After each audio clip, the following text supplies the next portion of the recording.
Hello बच्चों, स्वागत है आप सभी का आपके अपने चैनल केमिस्ट्री विद अनुराग में।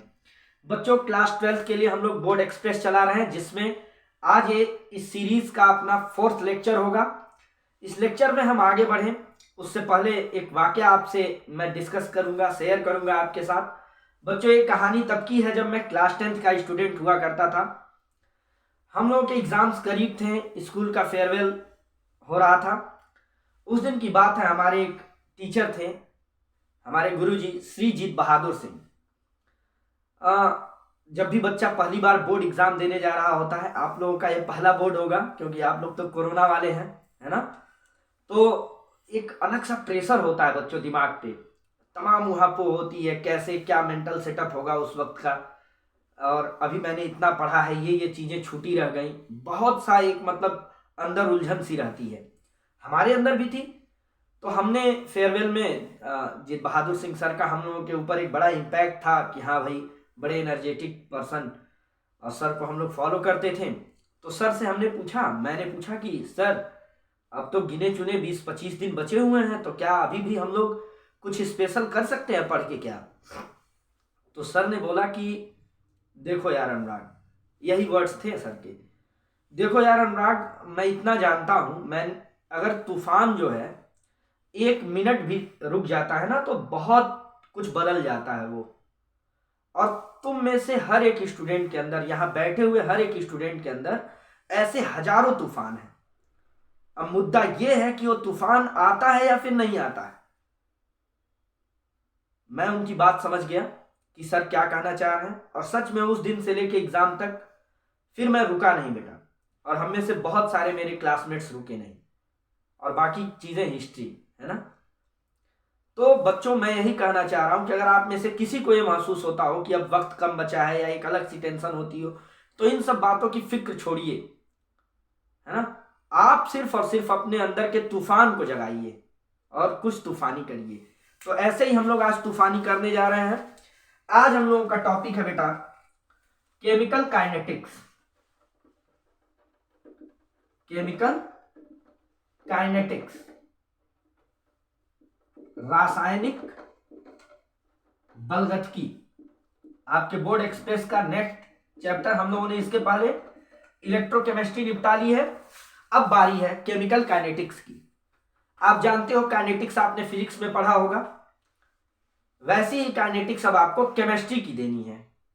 तो यहां पे इस चैप्टर में हम क्या डील करते हैं कि किसी रिएक्शन की रेट कैसी है, और उस रेट को अफेक्ट करने वाले फैक्टर्स क्या हैं, क्रिया की दर क्या है, और क्रिया की दर को प्रभावित करने वाले कारक क्या क्या है, ये चीज हम डिस्कस करते हैं। जिस भी सेक्शन में, फिजिकल केमिस्ट्री के जिस ब्रांच में हम डिस्कस करते हैं इस बात को, वो ब्रांच बोली जाती है केमिकल काइनेटिक्स।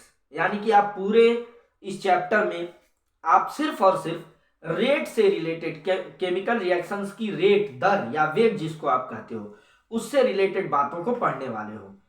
तो सबसे पहली बात तो यही है कि रेट के बेसिस पे रिएक्शंस होती कितने किस्म की हैं। तो देखो, बेसिकली बेटा रिएक्शंस तो 2 टाइप की होंगी। एक है मंद क्रियाएं, slow reaction, and another one is fast reaction या तीव्र क्रियाएं। तीव्र क्रियाएं, फास्ट रिएक्शन। कुछ बुक्स में आपको या कुछ कॉन्सेप्ट ऐसे भी समझ सकते हैं कि कुछ क्रियाएं अति मंद क्रियाएं भी कह दी जाती है, और कुछ को अति तीव्र भी। लेकिन मंद में 2 कैटेगरी, एक मंद और एक अति मंद, मतलब वेरी स्लो। तो फिर भी आप इन 2 कैटेगरीज को समझो।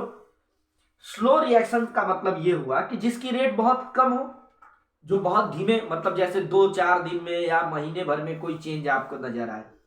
जैसे आपने अपने सेक्शन में, सिलेबस में alcohol, formation of alcohol boat या वॉश बनाया होगा आपने, है ना, डीकार्बोक्सिलेशन मेथड से। तो वो रिएक्शन कैसी रिएक्शन है, 3 से 4 दिन में कंप्लीट हो रही थी। और वहीं अगर आप न्यूट्रलाइजेशन रिएक्शन देखो, उदासीनीकरण अभिक्रिया देखो, कि NaOH में HCl को मिला और पलक झपकते ही रिएक्शन पूरी हो गई, एक एसिड की बेस से रिएक्शन। तो जो रिएक्शन बहुत लंबा टाइम लेती हैं उनको आप स्लो रिएक्शन का नाम देते हो, क्योंकि उसमें चेंज क्या है, बहुत धीमे धीमे चेंज आ रहा है। जैसे एस्टिक एसिड बनाते हो आप एथेनॉल के ऑक्सीडेशन से, ये रिएक्शन क्या है, स्लो रिएक्शन है। या H2O2 की रिएक्शन कैटलिस्ट की प्रेजेंस के बिना कराइए तो हजारों साल लग सकते हैं हाइड्रोजन और ऑक्सीजन के रिएक्शन से वाटर का बनना, तो ये वेरी स्लो वाले में चला जाएगा। तो मसला ये नहीं है। आप जैसे मान लो कोई कोवैलेंट रिएक्शन जितनी भी आप देखते हो उसमें से ज्यादातर कोवैलेंट रिएक्शन स्लो रिएक्शन होती है, मंद गति की क्रियाएं होती है, धीमी क्रियाएं होती हैं। और अमूमन जितनी आयनिक रिएक्शंस है प्रेसिपिटेशन टाइप की या न्यूट्रलाइजेशन, अवक्षेपण, उदासीनीकरण, ये सब किस कैटेगरी में आ जाती हैं?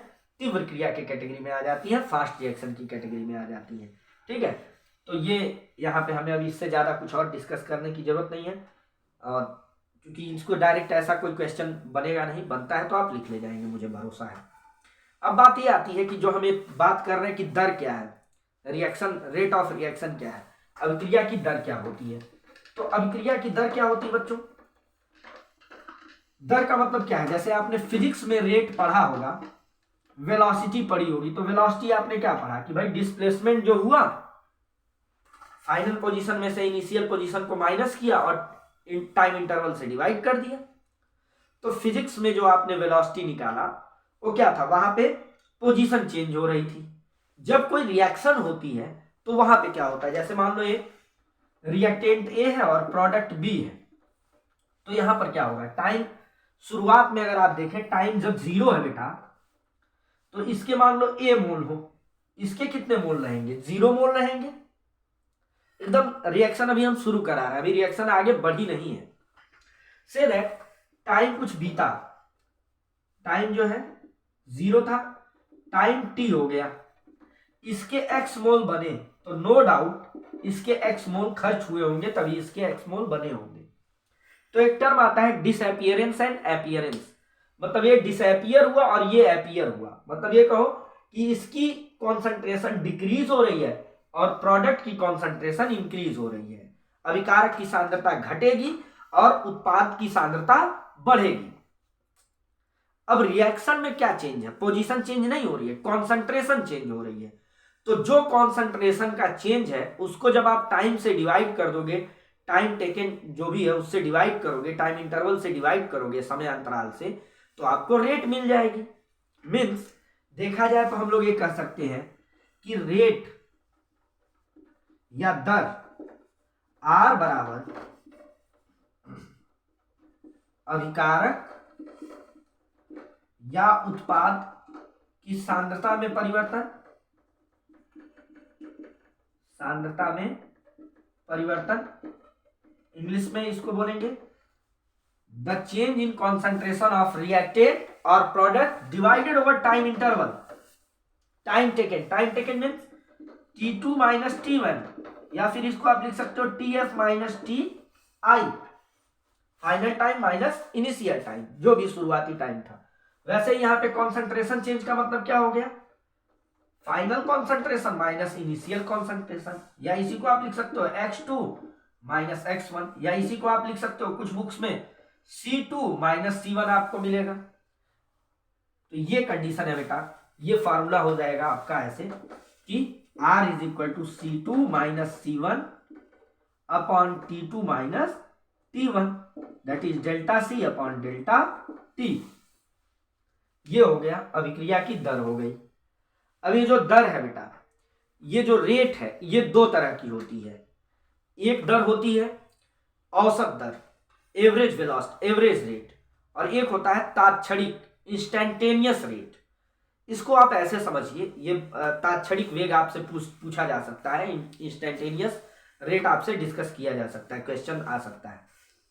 आप समझो आपको आपके घर जाना है, से दैट आपका घर जो है यहाँ से 30 किलोमीटर दूर हो, जहां भी आप खड़े हो वहां से 30 किलोमीटर आपका घर हो या कहीं कोई कॉलेज हो आपका, वहां आप पहुंचे 1 घंटे में, तो आपकी स्पीड क्या थी? आप किस स्पीड से पहुंचे? 30 किलोमीटर आपने ट्रेवल किया 60 मिनट में, या 30 किलोमीटर पर आवर के ही स्पीड से आप चले हैं। तो क्या आपने जो बाइक चलाई, मान लो आप बाइक से गए, तो आप पूरे टाइम 30 की स्पीड से चलते रहे? आप कहीं रुक के रास्ते में चाय पी लिए, है ना, या कहीं आपको ट्रैफिक मिली तो वहां स्लो भी हुए होंगे, और फिर कहीं रोड खाली मिला होगा तो आपकी स्पीड बढ़ी भी होगी। ठीक है, मतलब आप चले हैं भाई 10 बजे आप निकले और 11 बजे पहुंच रहे हो, तो आपको 1 घंटे लग गए 30 किलोमीटर कवर करने में। हो सकता है 10:15 से 10:20 तक आप कहीं रुके रहे हो, तो उस टाइम पे आपका रेट क्या है, 0 है। और फिर वहीं आप 1040 to 1050 आपने खूब खींचा हो बाइक, तेज चले हो, तो आपका ओवरऑल जो एवरेज जो स्पीड मिली वो तो 30 मिली, बट कहीं वो 10 मिल रही है, कहीं 0 मिल रही है, कहीं 50 मिल रही है, कहीं 60 भी मिल रही है। तो ये जो 50, 60, 10, 0 मिल रहा है, ये इंस्टेंटेनियस रेट है। और ये जो ओवरऑल प्रोसेस का जो आप रेट कैलकुलेट कर रहे हो उसको आप बोलते हो एवरेज रेट या औसत वेग का नाम देते हो। तो एक चीज आप समझ लीजिए कि जो वेग है, जो रेट है रिएक्शन की, दर जो है अभिक्रिया की, ये 2 तरह की होती है। अभिक्रिया की दर 2 तरह की, एक है औसत वेग। एक चीज और समझेंगे बच्चों कि जैसे मान लो लैंग्वेज में जरूर ये पॉसिबल नहीं है बेटा कि मैं लैंग्वेज यहाँ सारी लिख सकूं। आप लैंग्वेज सुन लो, उम्मीद करता हूं आपने इसके पहले जरूर सिलेबस पढ़ा होगा, तो आप ये जब आपको ये लैंग्वेज पहुंच रही होगी तो काफी कुछ आपका रिवाइज हो जा रहा होगा। अगर आपको लैंग्वेज की जरूरत पड़ती है तो या तो वीडियो स्लो करके या फिर आप किसी टेक्स्ट बुक वगैरह की मदद ले करके लैंग्वेज फिर से कवर कर सकते हो, अगर आप पहली मर्तबा पढ़ रहे हो तो। ठीक है, तो देखो औसत वेग जो होता है बच्चों, औसत वेग या एवरेज रेट जिसको आप बोलते हो, एवरेज रेट जिसको आप RAVG करके दिखा देते हैं। ठीक, एवरेज रेट जो है वो क्या है कि ऑलमोस्ट पूरे प्रोसेस में, मतलब एक लॉन्ग टाइम इंटरवल लेना होगा, या यूं कह लो शुरुआत से लेके फाइनल तक के बीच की बात, या एक लंबा टाइम गैप। ठीक है, उसके दौरान जो कॉन्सेंट्रेशन चेंज है delta C upon delta T, और डेल्टा टी मतलब ये CF minus CI upon TF minus TI। कहीं ऐसे भी मिल जाएगा आपको, रिएक्टेंट का कॉन्सेंट्रेशन फाइनल माइनस रिएक्टेंट का concentration initial upon TF minus TI, या प्रोडक्ट में भी ये हो सकता है, product final concentration minus product initial concentration. तो जो एवरेज वेलोसिटी, एवरेज रेट निकलता है आपका, वो एक लंबे टाइम गैप के लिए मिलता है। ये जो डेल्टा टी है बेटा, आपने फिजिक्स में, मैथ्स में ये चीजें पढ़ रखी होंगी, या मैंने जब श्रोडिंगर वेव इक्वेशन पढ़ाया था 12th के बच्चे, आप शायद ना देखा हो आपने, तो ये बताया था मैंने कि देखो जो बड़े चेंजेस होते हैं उनके लिए हम डेल्टा का यूज करते हैं, जो मॉडरेट टाइप के चेंजेस होते हैं उनके लिए डी का यूज करते हैं। आपने यूज किया होगा ना d/dt ऑफ x, इस टाइप का। और जो स्मॉल, वेरी स्मॉल चेंजेस होते हैं उनके लिए हम डेल का इस्तेमाल करते हैं, जो डेरिवेटिव्स होते हैं ना। तो ये क्या है, बड़ा चेंज रिप्रेजेंट करता है, डेल्टा लिखने का मतलब बड़ा चेंज। तो जब टाइम इंटरवल ज्यादा लेंगे तो कॉन्सेंट्रेशन चेंज भी ज्यादा होगी, तो ये एवरेज रेट हो गई। ऐसे ही एक तात्क्षणिक वेग होता है बेटा, जैसे हमने जो बात की कि कभी 0 की रेट मिल रही है, कभी 50 की रेट मिल रही है, बट ओवरऑल जो रेट मिली वो 30 मिली थी। तो यहां पर एक टर्म आता है बेटा तात्क्षणिक वेग, तात्क्षणिक वेग या तात्क्षणिक दर, है ना, इंस्टेंटेनियस रेट। इसको आप रिप्रेजेंट करते हो RINS या RINST। ये क्या होता है कि छोटे छोटे चेंजेस की बात करेगा कि 10 सेकेंड्स, 5 सेकेंड, 1 मिनट। ये नहीं कि पूरी रिएक्शन चली है 3 आवर्स तक तो 3 आवर्स नहीं, 20 मिनट्स। 3 आवर्स के रिस्पेक्ट में आपने 10 मिनट की बात की कि 10 मिनट में क्या चेंज आ रहा है, तो ये तो छोटा इंटरवल ही हुआ ना। एक स्मॉल टाइम इंटरवल में या एक स्पेसिफिक टाइम पर जो रेट मिलती है उसको आप आर इंस्टेंटेनियस या तात्क्षणिक वेग कहते हो। एक दिए गए खास समय पर जो वेग मिलती है रिएक्शन की उसको आप कहते हो तात्क्षणिक वेग। तो आर इंस्टेंटेनियस जो होता है बेटा, ये भी वही चीज होगी कि कॉन्सेंट्रेशन का ही चेंज। कॉन्सेंट्रेशन को आप C से दिखा सकते हो, X से दिखा सकते हो, या जिस भी सब्सटेंस का आपको निकालना होता है उसको स्क्वायर ब्रैकेट में ले जाते हो। तो यहां पे क्या है कि change in concentration upon change in time. Change वो भी था, चेंज ये भी है। फर्क क्या है, यहां जो चेंज है अब छोटा चेंज है बेटा, D से आप उस चेंज को दिखा रहे हो, वहां जो चेंज था वो बड़ा चेंज था, दैट इज। तो यहाँ क्या हो गया, डी सी मीन्स क्या हो गया, अब यहाँ D C upon D T की बात आ रही है, स्मॉल चेंजेस, या इसी को आप कह सकते हो D X upon D T, है ना। तो इस तरीके से जो आपको वेग मिलेगा वो आर इंस्टेंटेनियस या तात्क्षणिक वेग कहा जाएगा। जैसे एक ग्राफ आप प्लॉट कर लो, ऐसे समझो कि यहां आपने कॉन्सेंट्रेशन दिखाया, इधर आपने टाइम दिखाया, टाइम बढ़ता गया तो कॉन्सेंट्रेशन कम होता जाएगा, इस तरीके से। रिएक्टेंट की बात हम कर लेते हैं। अब ये मान लो जब टाइम 0 था और यहाँ क्या है, टाइम फाइनल टाइम यहाँ पे आ रहा है, यहाँ टाइम 0 है, तो यहां से यहां तक का जो चेंज आया ये आपको क्या देगा, आर एवरेज देगा। लेकिन मान लो आपको इंस्टेंटेनियस इस पोजीशन पे निकालनी है, तो यहाँ पे आपको क्या करना होगा, एक टेंजेंट ड्रॉ करनी होगी। इस टेंजेंट की जो स्लोप आएगी वो आपको इंस्टेंटेनियस वेलोसिटी देती है या इंस्टेंटेनियस रेट देता है ना। चलो इसके बाद बात आती है बेटा कि वो यूनिट की बात कर लो। यूनिट से भी पहले एक चीज और हम लोग बात करेंगे, थोड़ा सा एक्सप्लोर करते हैं। इंस्टेंटेनियस जो हमने लिखा इसमें क्या है कि मान लो हमने लिखा A concentration of A and concentration of A to B हम पहुंच रहे हैं, तो R is equal to change in concentration upon time. A का जो कॉन्सेंट्रेशन चेंज होगा वो कैसा चेंज होगा, वो नेगेटिव चेंज होगा, और बी में जो कॉन्सेंट्रेशन चेंज होगा वो पॉजिटिव चेंज होगा। भाई मान लो ये शुरू में 3 मोल्स पर लीटर थे और ये 0 मोल पर लीटर है, अब ये 0 से बढ़ेगा और ये नो डाउट 3 मोल पर लीटर से क्या होगा, नीचे जाने वाला है। R is equal to D X upon D T is equal to minus D concentration of A upon D T and is equal to positive change in concentration of B upon D T. इसी को आप rate of disappearance of reactant भी बोलते हो,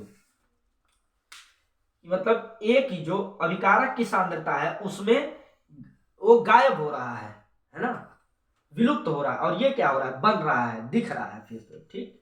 तो ये हो गया इस तरीके से। मान लो लेकिन अगर यही रहता A plus B is equal to is giving C plus D, ये रहता तब ये dx बाई डी टी लिखो ना लिखो कोई बात नहीं।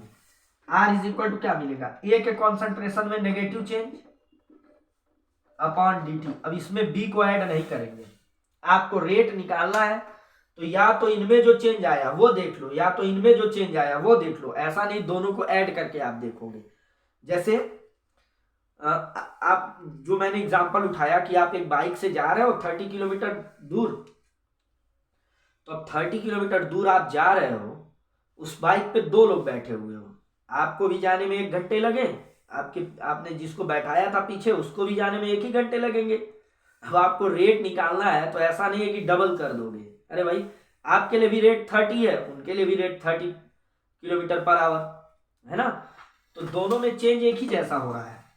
तो minus change in concentration of B upon D T, या इसको इन दोनों के पॉजिटिव चेंजेस, लेकिन ऐड नहीं किए जाएंगे, ये गौर करेंगे आप। Positive change in concentration of C upon D T, positive change in concentration of D upon D T, like that. ये रही कहानी, ठीक है।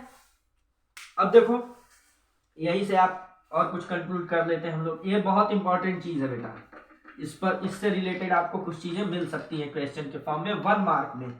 यूपी बोर्ड में तो खूब पूछता है 1 मार्क में एमसीक्यू जो आता है, अभी आप जब क्वेश्चन देखेंगे तो आपको समझ में आ जाएगी ये बात। जैसे आपने लिखा अब एक रिएक्शन ऐसे थी, a mole of A giving b mole of B, then what, R is equal to negative change in concentration of A upon D t, और इसमें बेटा 1/a भी कर देंगे हम, a से डिवाइड भी कर देंगे। क्यों, क्योंकि अब यहाँ पे a के 1 मोल नहीं है, a के कितने मोल है, a मोल से, स्मॉल a मोल, उतने टाइम आपके रेट में कैलकुलेटेड है। तो आपको जब एक मॉलिक्यूल के लिए कंक्लूजन लेना होगा तो स्मॉल a से डिवाइड करना होगा। And then is equal to positive change in concentration of B upon, ऐसे समझो, प्लस 1/b इंटू डी, ये चीज बी से डिवाइड कर दिया हमने, ठीक है। ये रही कहानी। अब मान लो ऐसे रहता a mole of a plus b mole of b giving c mole of c plus d mole of d। r is equal to क्या हो जाता, minus D concentration of a upon a dt, या फिर यही b के negative change. अब ये नहीं कि अरे सर b तो यहाँ पॉजिटिव लिखा है, यहाँ आप b को नेगेटिव लिख दे रहे हैं, पता नहीं कैसे, ये सब बात नहीं। क्यों?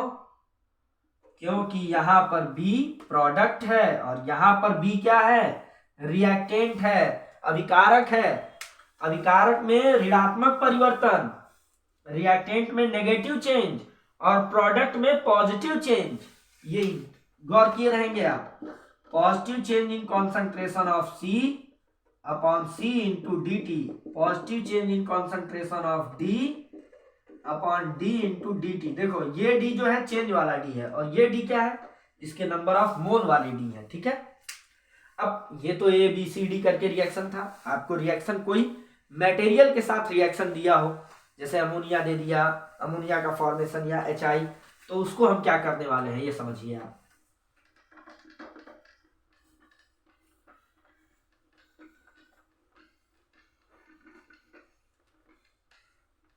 वहां पर क्या करने वाले हैं ये समझिए। जैसे मान लो रिएक्शन दे दी गई N2 plus 3H2 gives 2NH3, बोला गया कि इसके लिए आप रेट बताओ। रेट का ऐसे 4 ऑप्शंस बना दिया कि जो ऑप्शंस दिए गए हैं इनमें से कौन सा इस रिएक्शन के रेट के लिए सही है, ठीक है। तो क्या हो सकता है, ऐसे मान लो R is equal to, ammonia यहाँ पे रिएक्टेंट है तो minus D concentration of N2 upon dt is equal to, यहां भी नेगेटिव चेंज होगा, हाइड्रोजन भी रिएक्टेंट है तो हो जाएगा negative change in concentration of H2 upon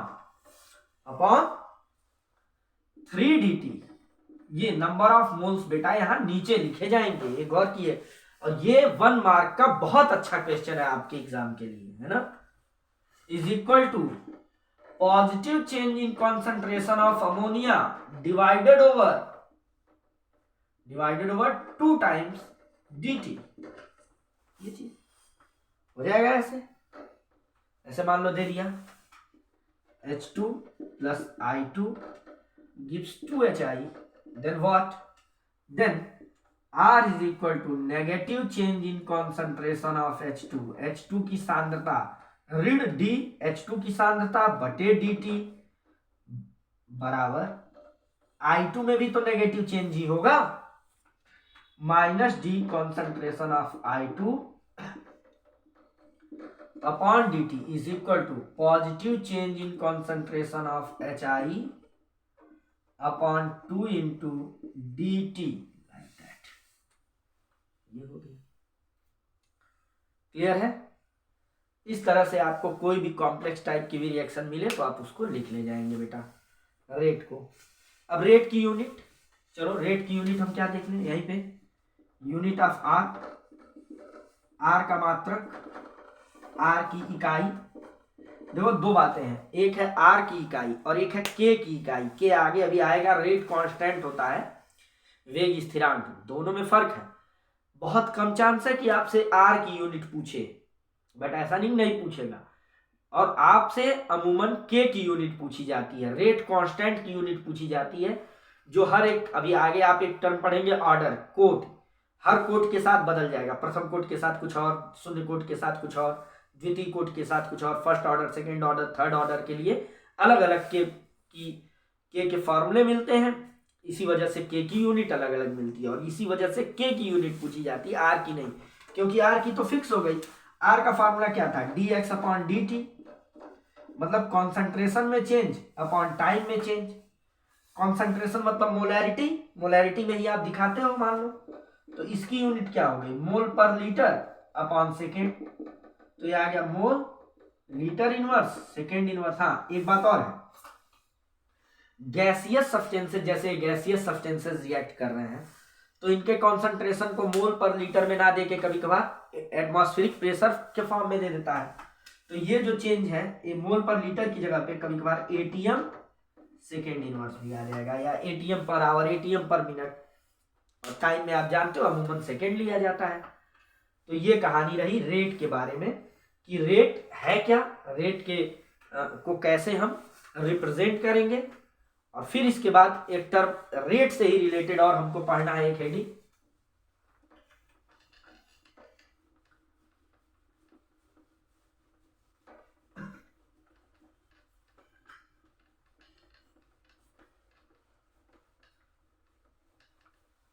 rate से रिलेटेड एक हेडिंग और है जिसको आप बोलते हो रेट लॉ, या फिर rate expression, rate law expression, या रेट इक्वेशन, वेग समीकरण या वेग व्यंजक। यहां पे थोड़ा सा आपको लॉ ऑफ मास एक्शन की जरूरत पड़ेगी, जो आपने 11th में पढ़ा था केमिकल इक्विलिब्रियम पढ़ते वक्त। आपको बताया गया होगा कि आपने जब लॉ ऑफ मास एक्शन पढ़ा होगा, द्रव्य अनुपाती क्रिया का नियम, तो आपने पढ़ा होगा कि सीएम गुल्डबर्ग और पी वैगे ने एक लॉ दिया था कि कोई रिएक्शन हो रही है तो वहां पर रिएक्शन की रेट जो है रिएक्टेंट्स की कॉन्सेंट्रेशन के डायरेक्टली प्रोपोर्शनल होती है। मतलब जितना ज्यादा रिएक्टेंट रहेगा रिएक्शन की रेट उतनी अच्छी मिलने वाली होती है। यानी कि आपने ये पढ़ा था ए गिविंग प्रोडक्ट, ए से कोई उत्पाद मिल रहा हो तो आर प्रोपोर्शनल होगा कॉन्सेंट्रेशन ऑफ ए। इसको लिख सकते हो are is equal to k into concentration of ए। हो गया, यही वेग व्यंजक कहलाता है। मतलब है क्या वेग व्यंजक, क्या है? अभिक्रिया की दर को अभिकारक की सांद्रता से संबंधित करने वाला जो समीकरण होता है उसको हम कहते हैं अभिक्रिया समीकरण। Means of an equation correlating rate of reaction and concentration of the reactant is known as rate law और rate expression। ऐसे ही और भी इक्वेशंस, मान लो अगर ये a रहता तो ये a टाइम मल्टीप्लाई, हाँ लॉ ऑफ मास एक्शन ये बोलता है कि एक से ज्यादा रिएक्टेंट है तब क्या होगा, तब जितने भी रिएक्टेंट्स होंगे उनके कॉन्सेंट्रेशन का प्रोडक्ट ले लिया जाता है, उनको मल्टीप्लाई कर दिया जाता है। तो ये चीज होती है। ए रहता, बी रहता, मान लो ए प्लस बी रहते हैं, हम लोग लिखते हैं R proportional to concentration of A into B, ये आ जाता ना। तो एक बात ये बताओ कि अगर मान लो ये ए प्लस बी ना हो के ए मोल रहते तो ए बार मल्टीप्लाई होता तो ए बन जाती पावर, ये मिल जाएगा। के क्या है? के को बोलते हैं रेट कांस्टेंट, वेग स्थिरांक बोलते हैं बेटा, वेग स्थिरांक है। अब क्या है, जैसे मान लो लिखा गया, अभी हमने बात की ए प्लस बी गिविंग प्रोडक्ट, ए और बी से प्रोडक्ट मिल रहे हो तो क्या होगा, आर प्रोपोर्शनल होगा concentration of A into concentration of B. This implies R is equal to K concentration of A into concentration of B। ये मिल गया। आपको कोई रिएक्शन दे देगा, कह देगा भाई इसके लिए आप रेट लॉ लिखिए या वेग व्यंजक लिखिए, वेग समीकरण लिखिए, इतना काम कर देंगे 1 मार्क लेके आएंगे घर पे, है ना। A mole of A plus B mole of B giving product ये हो तो R प्रोपोर्शनल A के पावर, अब यहाँ मोल जो है पावर बन जाएगा, ठीक है। वहां मोल से डिवाइड कर रहे थे जब आप डी बाई डी टी के फॉर्म में लिख रहे थे, यहां पावर बन जा रही थी A B to the power b. This implies R is equal to k into concentration of A to the power a into concentration of B to the power b. ये क्या है? वेग स्थिरांक है। वेग स्थिरांक का मान, इसकी इकाई मतलब मात्रक, यूनिट, ये सब कुछ अभिक्रिया के कोट पर निर्भर करता है, अभिक्रिया की दर पर ऑर्डर पर निर्भर करता है। रिएक्शन का ऑर्डर क्या है, ऑर्डर क्या होता है हम आगे समझेंगे बच्चों, है ना। तो ये चीज कंटिन्यू किए रखते हैं हम लोग। तो ये बेटा मसला था, रेट क्या होता है, इंट्रोडक्शन हो गया, इससे रिलेटेड जो भी हेडिंग्स आ सकती थी।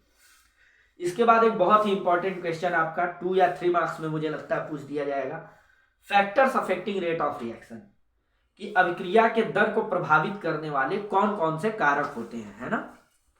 तो चलिए देखते हैं। कुछ तो आप लोगों ने ऑलरेडी पढ़ रखा होगा, अगर सरफेस केमिस्ट्री वगैरह पढ़ा होगा तो कुछ अभी देख लेंगे।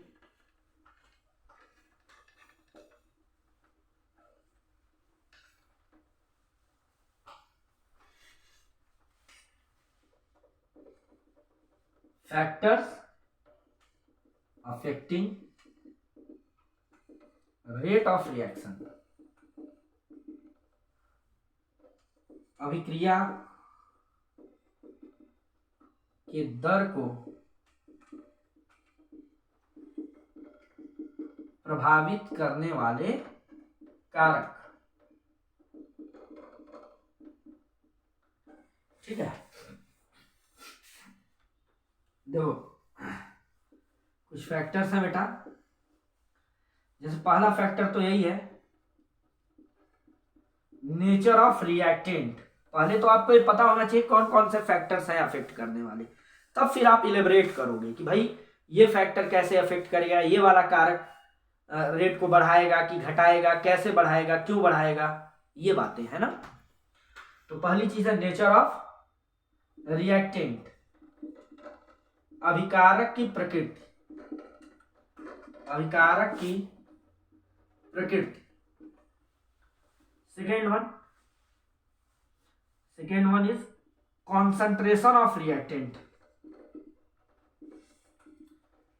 कॉन्सेंट्रेशन ऑफ रिएक्टेंट यानी कि अभिकारक की सांद्रता, अभिकारक की सांद्रता। थर्ड वन इज प्रेशर यानी कि दाब। फोर्थ वन इज टेम्परेचर यानी कि ताप। Fifth one is presence of catalyst यानी कि उत्प्रेरक की उपस्थिति, उत्प्रेरक की उपस्थिति। एंड देन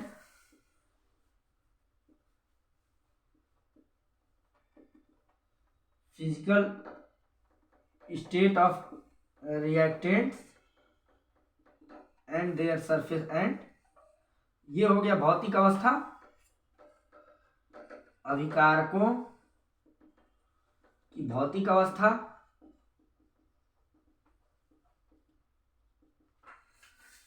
और पृष्ठीय क्षेत्रफल, surface area, surface area, like that. ये चीज ये है। अब मान लो एक नंबर में पूछ रहा है कि कौन कौन से कारक, तो सिर्फ लिस्टिंग कर दोगे, एक नंबर हो गया। और इसके बाद 3 मार्क्स में पूछेगा, तो 3 मार्क्स में आपको सबसे थोड़ा थोड़ा एक्सप्लेन करना होगा। और ऐसा भी कभी कभार होगा कि भाई कैटलिस्ट और टेम्परेचर कैसे इफेक्ट करते हैं, केवल 2 के ही बारे में पूछ दे, तो जो ग्राफ्स वगैरह भी आएंगे इसमें, डायग्राम, उसको भी आप बनाओगे, तब जाके इन फैक्टर्स में से कोई 1-2 आ रहा है और आपको 3 मार्क्स दे के जा रहा है, तो आपको तो फिर लिखना ज्यादा पड़ेगा ना फिर।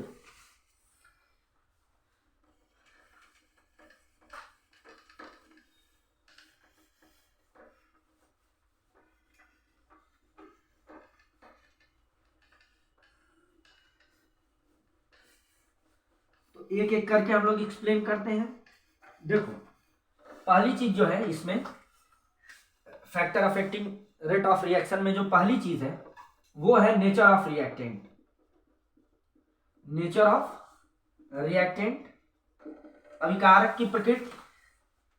अभिकारकों की प्रकृति की बात अगर हम करें तो देखो 2 तरह के हो सकते हैं, एक तो आयनिक रिएक्टेंट और दूसरे कोवैलेंट टाइप के रिएक्टेंट, जो सहसंयोजी पदार्थ क्रिया कर रहे हो। जैसे मान लो हमें रिएक्ट कराना है NaOH को HCl से और हमें रिएक्ट कराना है N2 को H2 से। भाई देखो बॉन्ड टूटेंगे तभी नए बॉन्ड बनने वाले हैं। मतलब यहाँ पे NaCl H2O H plus OH Na plus OH minus H plus Cl minus हो गया NaCl एंड H2O। यहाँ पे क्या है, यहाँ ऐड होंगे बॉन्ड टूटेंगे फिर ऐड होंगे 2NH3 बनेगा। लेकिन ये कोवैलेंट बॉन्ड है, इनको टूटने में टाइम लगेगा, इनका ब्रेकेज जो है टाइम लेने वाला है।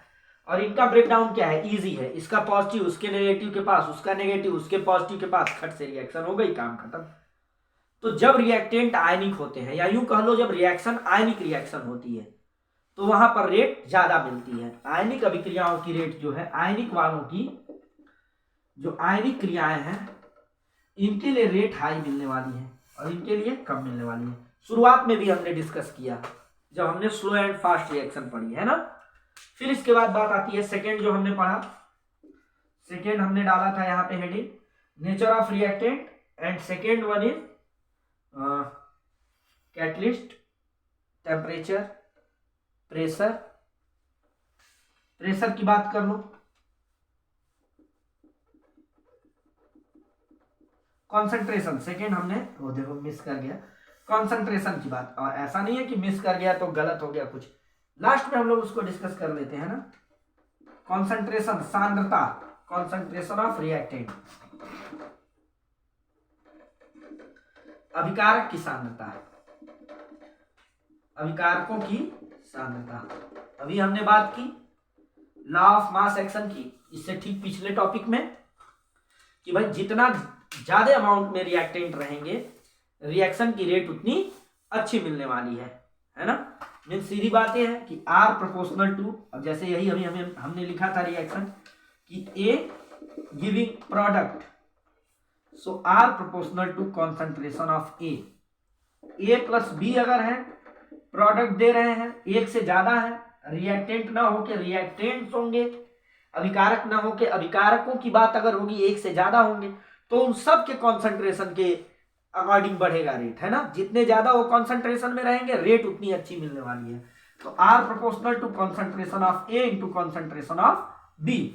तो सीधी बात है रिएक्टेंट जितने ज्यादा रहेंगे, जितने ज्यादा अमाउंट में रहेंगे रेट उतनी अच्छी मिलने वाली है और होना भी यही चाहिए।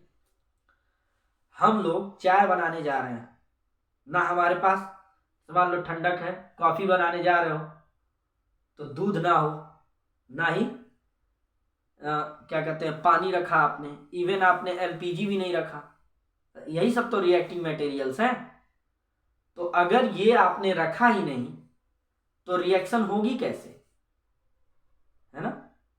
रेट कहाँ से मिलेगी, रेट तो तभी मिलेगी जब आप इन मटेरियल्स को यूज करोगे, है ना। कोई भी रिएक्टिंग मटेरियल अगर नहीं है या बहुत कम अमाउंट में है तो रेट आपको कम ही मिलने वाली है बेटा। रेट तभी अच्छी मिलेगी जब कॉन्सेंट्रेशन ठीक ठाक होगा, है ना। चलो आ जाओ। इसके बाद हम लोग बात करें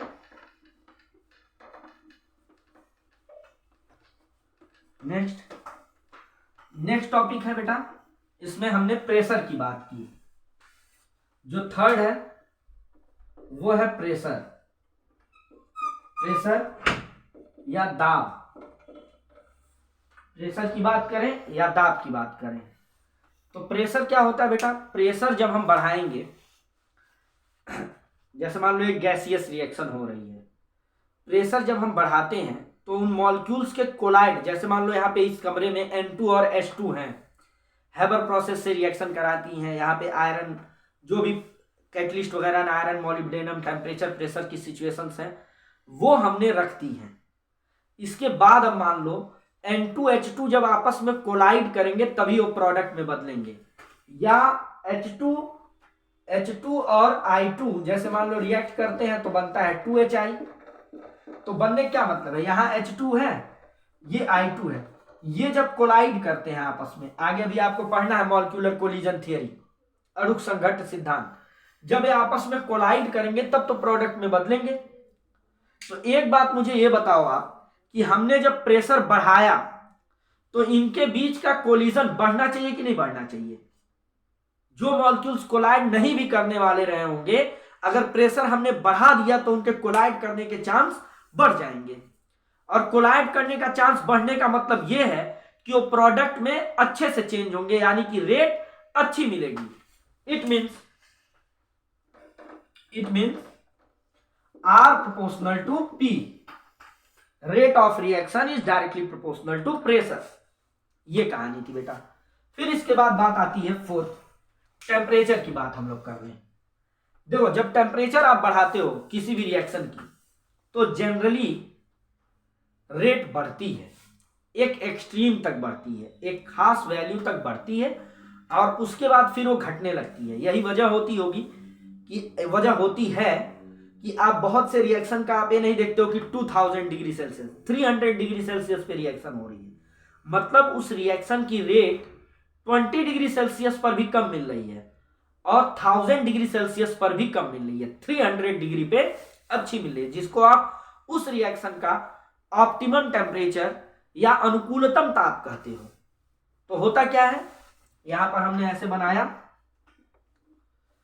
इधर हम रेट दिखा रहे हैं और इधर हम दिखा रहे हैं टेम्परेचर। देखो होता क्या बेटा, जब भी ग्राफ प्लॉट करो तो इधर डिपेंडेंट फैक्टर और इधर इंडिपेंडेंट फैक्टर, जो निर्भर करने वाला चर है, वेरिएबल है, वो यहां पर, और जो फ्री है, जो अब स्वतंत्र चर है, उसको आप यहां बनाते हो। टी मतलब टेम्परेचर, यहां पे टेम्परेचर बढ़ता गया, ये इस तरह से, यहां पे हाईएस्ट मिला रेट, तो इस टेम्परेचर को, यहां जो टेम्परेचर है, इस टेम्परेचर को हम बोलेंगे ऑप्टिमम टेम्परेचर, ऑप्टिमम टेम्परेचर या अनुकूलतम ताप।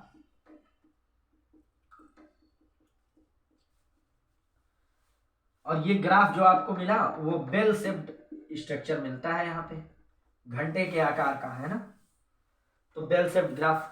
और ये इसके साथ ही एक बात और जरूरी है टेम्परेचर वाले में, ताप की निर्भरता में एक बात और आप समझ लें कि ताप जो है बाबू, वो अगर आप लगभग 10 डिग्री सेल्सियस के आसपास बढ़ाते हैं हम जनरली, तो रिएक्शन की रेट डबल हो जाती है।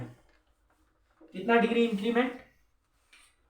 टेम्परेचर हमने जब अमूमन 10 डिग्री सेल्सियस इंक्रीज कराया तो रिएक्शन की जो रेट है ऑलमोस्ट डबल हो जाती है, 2 टाइम हो जाती है।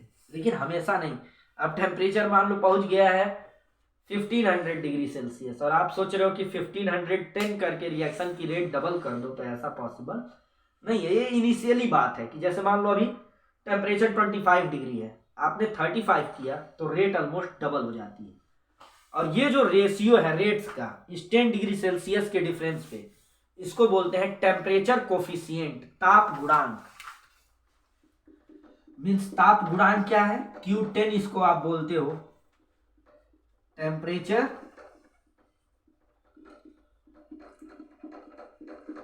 कोफिशिएंट क्या है? इसको Q10 या μ10 बोला जाता है। ये क्या है? रेट T+10 पर जितनी हो और रेट T पर जितनी हो। T+10 RT+10 क्या है? ताप T+10 पे जो रेट मिला, और RT क्या है? टेम्परेचर T पर जो रेट मिला। इन दोनों के अनुपात को आप Q10 का नाम देते हो या ताप गुणांक का नाम देते हो। ठीक है, तो ये टेम्परेचर वाली बात हो गई। इसके बाद 2 और बचते हैं, जिसमें एक कैटलिस्ट है और एक फिजिकल स्टेट है। तो पहले हम फिजिकल स्टेट डिस्कस कर लेते हैं, फिर कैटलिस्ट डिस्कस करेंगे, क्योंकि कैटलिस्ट में थोड़ा आपको ज्यादा समझना है बेटा। यूं वैसे आप सरफेस केमिस्ट्री, सीबीएसई में तो सरफेस केमिस्ट्री नहीं है, बट आपने पढ़ा होगा, हो सकता है यूपी बोर्ड के साथ अगर आप कहीं पढ़ते हो, है ना।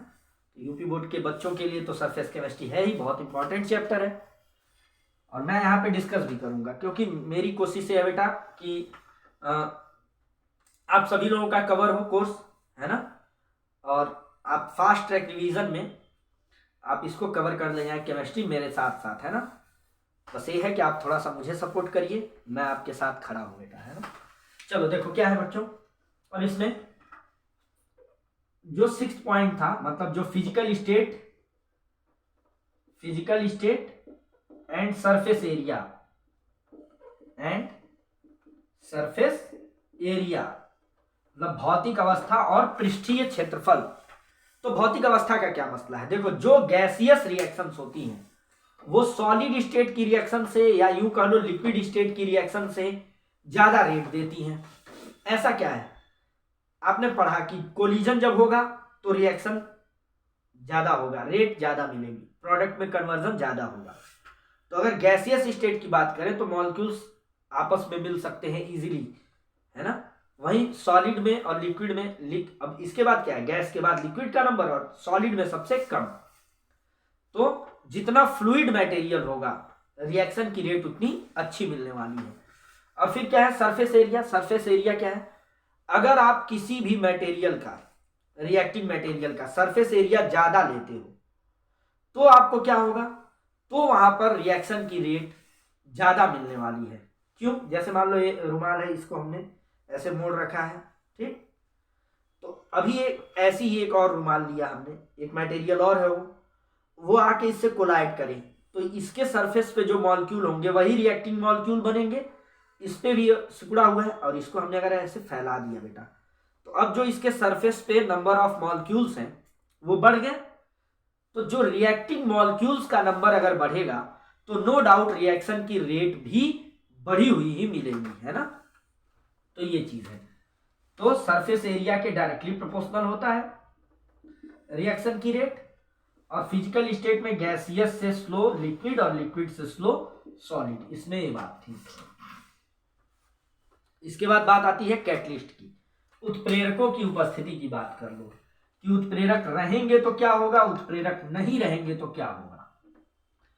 तो आपने जाना होगा बच्चों कि जो कैटलिस्ट होते हैं, जो उत्प्रेरक होते हैं वो दो तरह के होते हैं, है ना।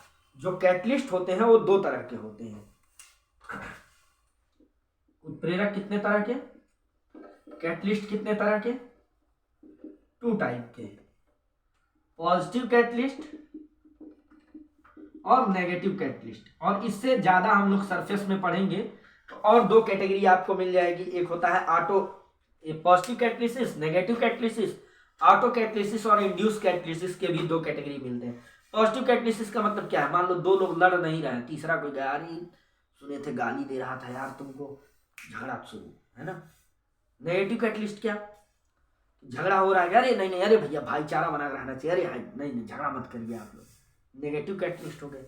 ऑटो कैटलिस्ट क्या होता है, 2 लोग लड़ रहे हैं, कोई तीसरा ना आए झगड़ा बढ़ाने या छुड़ाने।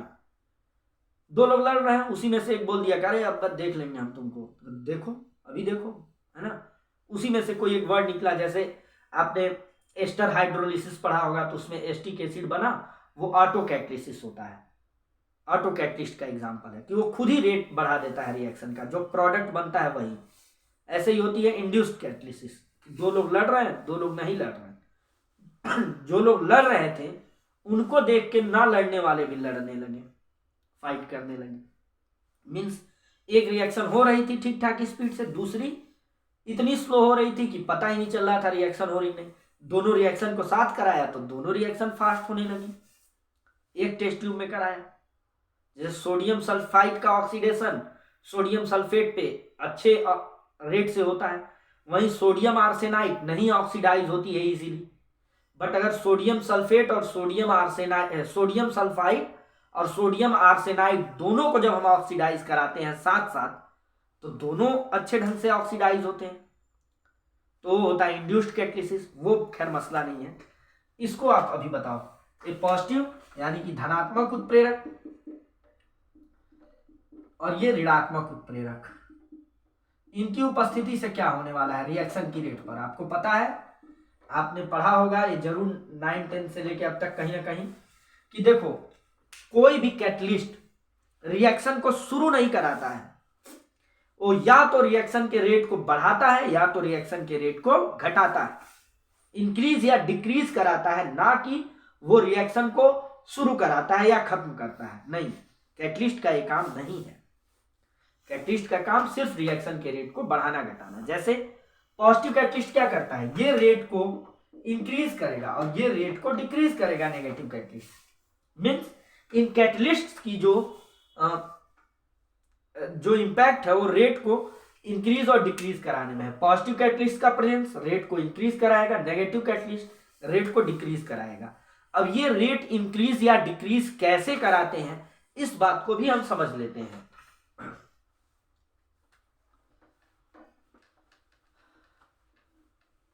तो वो समझिए क्या है, आपने एक टर्म पढ़ा होगा कैटलिस्ट। मुझे नहीं पता कि आपने कैटलिस्ट पढ़ रखा है या नहीं, ठीक है।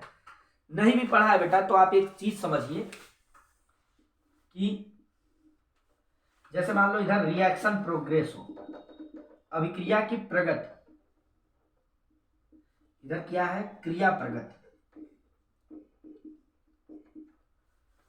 और इधर क्या है, हम दिखा रहे हैं एनर्जी, ऊर्जा।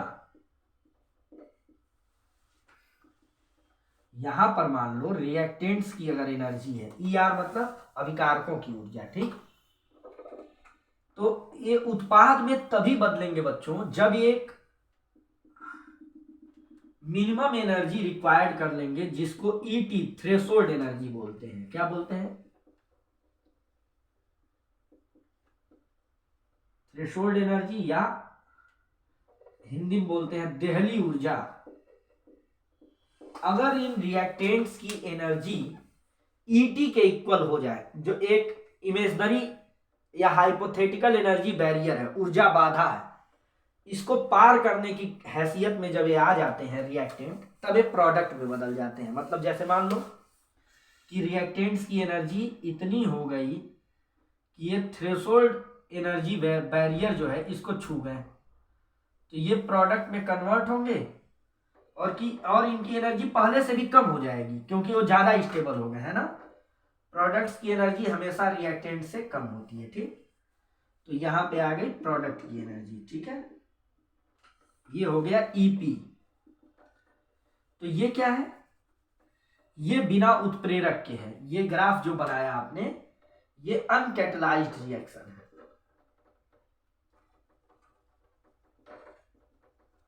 अनुत्प्रेरित अभिक्रिया है, अनुत्प्रेरित क्रिया है, ठीक है। ई आर से ई टी तक पहुंचने में एक एनर्जी का गैप है कि नहीं, वो गैप कहा जाता है बेटा ई ए। ई ए मतलब क्या, ई ए मतलब सक्रियण ऊर्जा, एक्टिवेशन एनर्जी, सक्रियण ऊर्जा, एक्टिवेशन एनर्जी। मीन्स क्या करना होता है, ये जो रिएक्टिंग मॉलिक्यूल्स हैं इनको ईए के इक्वल एनर्जी और ऐड करनी होती है, खुद को एक्टिवेट करने के लिए, सक्रिय बनाने के लिए। इतनी एनर्जी एडॉप्ट करने के बाद एक किसके इक्वल हो जाते हैं, ईटी के इक्वल हो जाते हैं, देहली ऊर्जा के इक्वल हो जाते हैं, और फिर ये प्रोडक्ट में बदल जाते हैं। अब जो पॉजिटिव कैटलिस्ट है वो क्या करता है, ये ईटी को नीचे ले आता है, मतलब ईए के मान को कम कर देता है, और जो नेगेटिव कैटलिस्ट है वो ईए के मान को बढ़ा देता है। मतलब ये समझो कि अगर हम पॉजिटिव कैटलिस्ट देते तो शायद ग्राफ ये मिलता, ये वाली लाइन जो आप देख रहे हो, ये किसकी उपस्थिति में है, पॉजिटिव कैटलिस्ट की उपस्थिति में है। मतलब ये ईए था, यहां वैल्यू आई, वो हम क्या कर सकते हैं, ई ए पी, ठीक है। और नेगेटिव कैटलिस्ट में क्या होगा कि ये लाइन और ऊपर उठ जाएगी, लो ये किसके प्रेजेंस में है, ऋणात्मक उत्प्रेरक की उपस्थिति में है। और यहां से यहां तक की जो वैल्यू आपको मिल रही है, यहां से ये जो गैप आपको मिल रहा है, दिखाने के लिए मुझे जगह नहीं मिल रही, यहां से यहां तक का जो गैप मिल रहा है वो गैप क्या है, ई ए एन है मान लो। तो आपको क्या मिला, ई ए एन का मान सबसे ज्यादा, ई ए का मान कम, और ई ए पी का मान सबसे कम। मतलब सामान्य सक्रिय ऊर्जा ई ए थी जब ना पॉजिटिव कैटलिस्ट था ना नेगेटिव कैटलिस्ट। नेगेटिव कैटलिस्ट ने क्या किया, सक्रिय ऊर्जा के मान को बढ़ा दिया, मतलब इनके काम को टफ कर दिया। अब और तेजी से टकराएंगे या टेम्परेचर ज्यादा लेंगे तब ना इस ऊर्जा को पा सकेंगे। और इसने क्या किया, इस लेवल को गिरा दिया। मतलब पहले मान लो ज्यादा मेहनत करके यहां तक पहुंचते थे, अब कम ही मेहनत करके यहां पहुंच जाएंगे, तो रेट ज्यादा कम मिलेगी पॉजिटिव वाले में, नेगेटिव से रेट कम मिलेगी। तो ये फैक्टर्स थे बेटा जो केमिकल रिएक्शन के रेट को अफेक्ट करते थे, है ना। कुछ बुक्स में या कुछ सोर्सेस से आपको ये भी मिल जाएगा एक आध जगह पे कि exposure to radiation, exposure of radiation मतलब विकिरण जैसे प्रकाश की उपस्थिति भी क्रिया के दर को प्रभावित करती है। तो ये बिल्कुल बेटा अच्छी बात नहीं है। ऐसा नहीं है कि हर एक रिएक्शन को प्रकाश की उपस्थिति से रेट बढ़ जाएगा। कुछ ही रिएक्शंस होते हैं जिनको आप बोलते हो फोटोसेंसिटिव रिएक्शन, प्रकाश संवेदी या फोटोन संवेदी अभिक्रियाएं। उन्हीं को जब आप प्रकाश की उपस्थिति में कराओगे तभी रेट आपको अच्छी मिलेगी। मतलब ये समझो कि जो एक्सपोजर ऑफ रेडिएशन है, विकिरण की उपस्थिति है, वो केवल प्रकाश संवेदी क्रियाओं को, फोटोसेंसिटिव रिएक्शंस के रेट को बढ़ाता है, बाकी किसी की नहीं। ठीक है। इसके बाद आपको एक टर्म समझना है बेटा कि स्टेप्स के बेसिस पे रिएक्शंस आपको दो तरह के मिलेंगी। एक होती है बेटा सरल क्रियाएं, सिंपल रिएक्शन, सिंपल रिएक्शन जो क्या होती है केवल एक चरण, एक पद में पूरी हो जाती हैं, सिंगल स्टेप में पूरी हो जाती हैं। जैसे मान लो हमने यही NaOH और HCl को रिएक्ट करा है, एक स्टेप में काम खत्म, NaCl एंड H2O। तो इसको बोलोगे सिंपल रिएक्शन। मतलब वे सभी क्रियाएं जो एक पद में पूर्ण होती हैं, all those reaction which only took a single step called simple reaction. और भाई इसके बाद दूसरी होती है जटिल क्रियाएं, जटिल क्रियाएं, कॉम्प्लेक्स रिएक्शंस।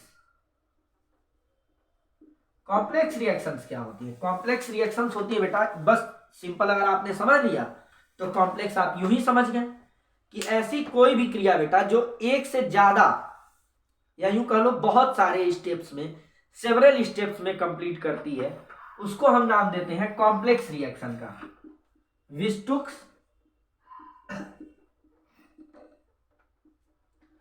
सेवरल स्टेप, जो कि कई सारे चरण में पूरी होती है, बहुत सारे चरण। और ये जो सेवरल स्टेप्स हैं, जो बहुत सारे चरण हैं एक ही अभिक्रिया के अंदर, उनको आप बोलते हो एलिमेंट्री स्टेप्स या अवयवी चरण, अवयवी पद बोलते हो आप इनको। कई सारे जब पद रहेंगे तो उनको आप, उस रिएक्शन को आप कॉम्प्लेक्स रिएक्शन या जटिल क्रिया का नाम देते हो। ठीक है। अब बात ये आती है कि इसमें कई सारे स्टेप्स हैं, तो उसमें बहुत से स्टेप तेज होंगे, बहुत से स्टेप धीमे होंगे, बहुत से बहुत ही धीमे होंगे। तो इसमें जो जटिल क्रिया है, जटिल क्रियाओं में या कॉम्प्लेक्स रिएक्शंस में जो स्लोवेस्ट स्टेप होता है, इसी को हम बोलते हैं rate determining step, rate determining step या वेग निर्धारक पद। अब आपसे पूछेगा एग्जाम में कि वेग निर्धारक पद क्या होता है, तो वेग निर्धारक पद क्या होता है भाई? किसी भी जटिल क्रिया का वह पद जिसकी दर सबसे धीमी होती है, वेग निर्धारक पद कहलाता है। The slowest step of a complex reaction is known as rate determining step of that reaction. जैसे मान लो तमाम स्टेप्स हो रहे हो, A to B, B to C, C to D, D to E, ऐसे ये हो गया रेट डिटरमाइनिंग। कैसे पता चला स्लोवेस्ट है? स्लोवेस्ट इस तरह से है बेटा, ये C से D बना, इधर बन रहा है, इधर इधर, बाई डायरेक्शनल है तो स्लो ही होगा, है ना। तो इस ऐसे रेट डिटरमाइनिंग एलिमेंट्री स्टेप में जो स्लोवेस्ट है वो रेट डिटरमाइनिंग स्टेप हो गया। फिर इसके बाद एक टर्म आता है बहुत इंपॉर्टेंट। अब आप इस चैप्टर के मोस्ट इंपॉर्टेंट हिस्से में कदम रखने जा रहे हैं बच्चों, और वो है आणविकता या अणुसंख्यता या मॉलिक्यूलैरिटी या अणुसंख्यता या रस समीकरण मितीय अनुपात।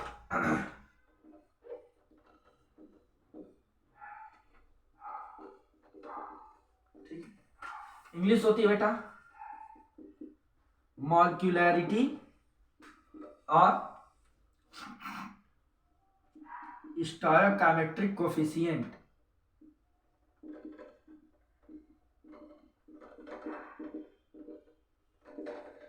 ये तो आपने टर्म सुना होगा 11th में, है ना, स्टोइकोमेट्री, नंबर ऑफ मोल्स वगैरह जब पढ़ा होगा। तो देखो ये तो बहुत इजी चीज है। एक ऐसा ही टर्म आता है ऑर्डर कोट या विक्रिया की कोट। दोनों में बच्चे बहुत कंफ्यूज करते हैं, है ना, और उनको कंफ्यूज करवाया जाता है बोर्ड एग्जाम्स में।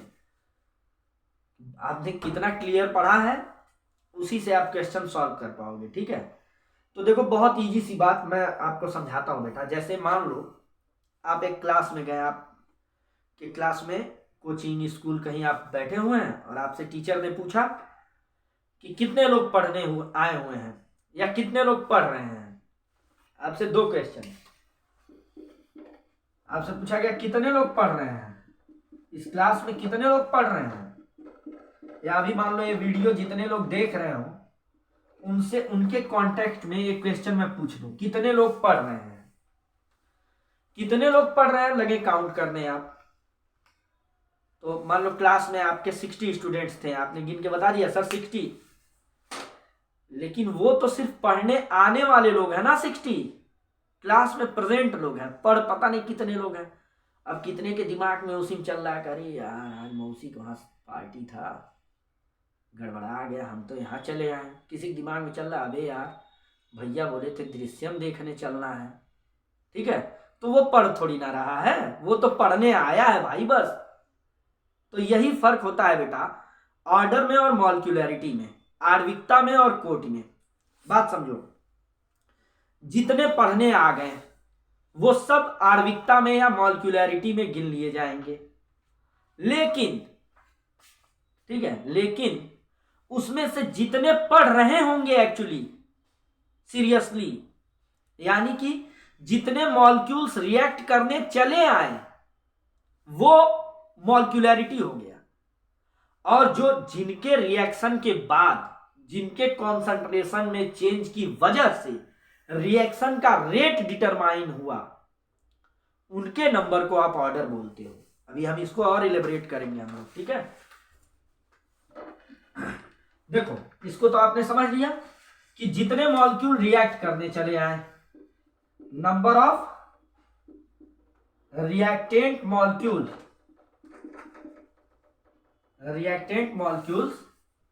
यानी कि अभिकारी अणुओं की संख्या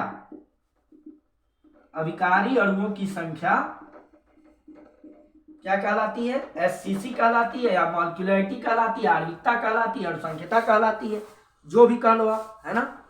तो देखो क्या है, जैसे मान लो हमने लिखा N2 + 3S2 gives 2NS3। गौर करना है प्रोडक्ट के नहीं, किसके, रिएक्टेंट्स के मॉलिक्यूल्स गिनने हैं आपको, प्रोडक्ट से कोई लेना देना नहीं बेटा। क्या हुआ 1 3 1 3 1 + 3, इसकी मॉलिक्यूलैरिटी कितनी हो गई 4 हो गई। और ये 4 है तो है, बदलने वाला नहीं है, या ये 0 नहीं हो सकता कभी, कुछ तो रिएक्ट करेंगे ही ना। ये चीज जैसे मान लो हमने लिखा A mole of A + B mole of B, C mole of C + D mole of D। C D से हमें कोई लेना देना नहीं। इधर देखो A, इसके A मॉलिक्यूल, इसके B, तो A + B यही आपकी आणविकता हो गई और संख्यता हो गई A + B, है ना। ये SCC हो गया, रस समीकरण मितीय अनुपात। अब भाई मान लो अब आपसे क्वेश्चन पूछा गया था कितने बच्चे पढ़ने आए थे और कितने पढ़ रहे थे, यही बात थी ना।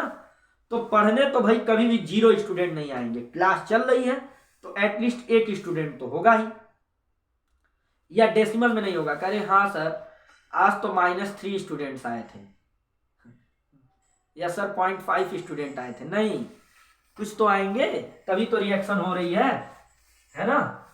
तो यहाँ क्या हुआ कि जो मॉलिक्यूलैरिटी है, जो एससीसी है बेटा, ये ऑलवेज एक पॉजिटिव इंटीजर होगी, हमेशा और हमेशा क्या होगा, ये एक पॉजिटिव इंटीजर होगा,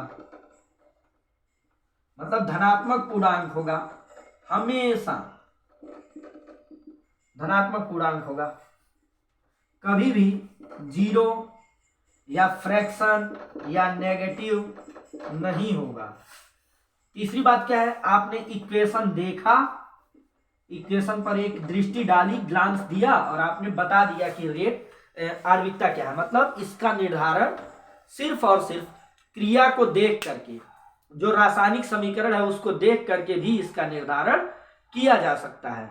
मतलब यह है कि आणविकता का निर्धारण क्रिया को देख करके, रासायनिक समीकरण को देख के किया जा सकता है सैद्धांतिक रूप से। इसके लिए किसी तरह के प्रैक्टिकल की जरूरत, किसी तरह के एक्सपेरिमेंट की जरूरत नहीं है। ये एक कहानी हो गई। फिर इसके बाद बात आती है बेटा, इसके बाद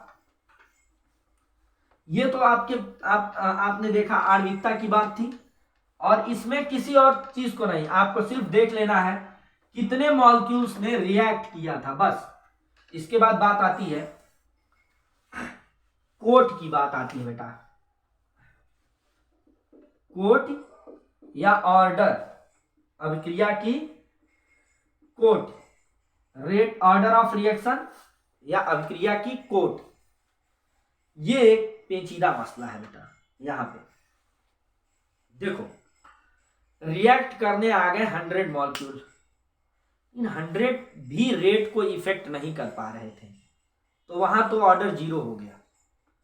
ऑर्डर का मतलब यह है कि जितने सब्सटेंसेस के कॉन्सेंट्रेशन का चेंज रिएक्शन के रेट को बदल रहा हो, रिएक्शन के रेट को अफेक्ट कर रहा हो, उनके नंबर को आप ऑर्डर कहोगे। मतलब उन पदार्थों के अणुओं की संख्या जिनकी सांद्रता का परिवर्तन अभिक्रिया के दर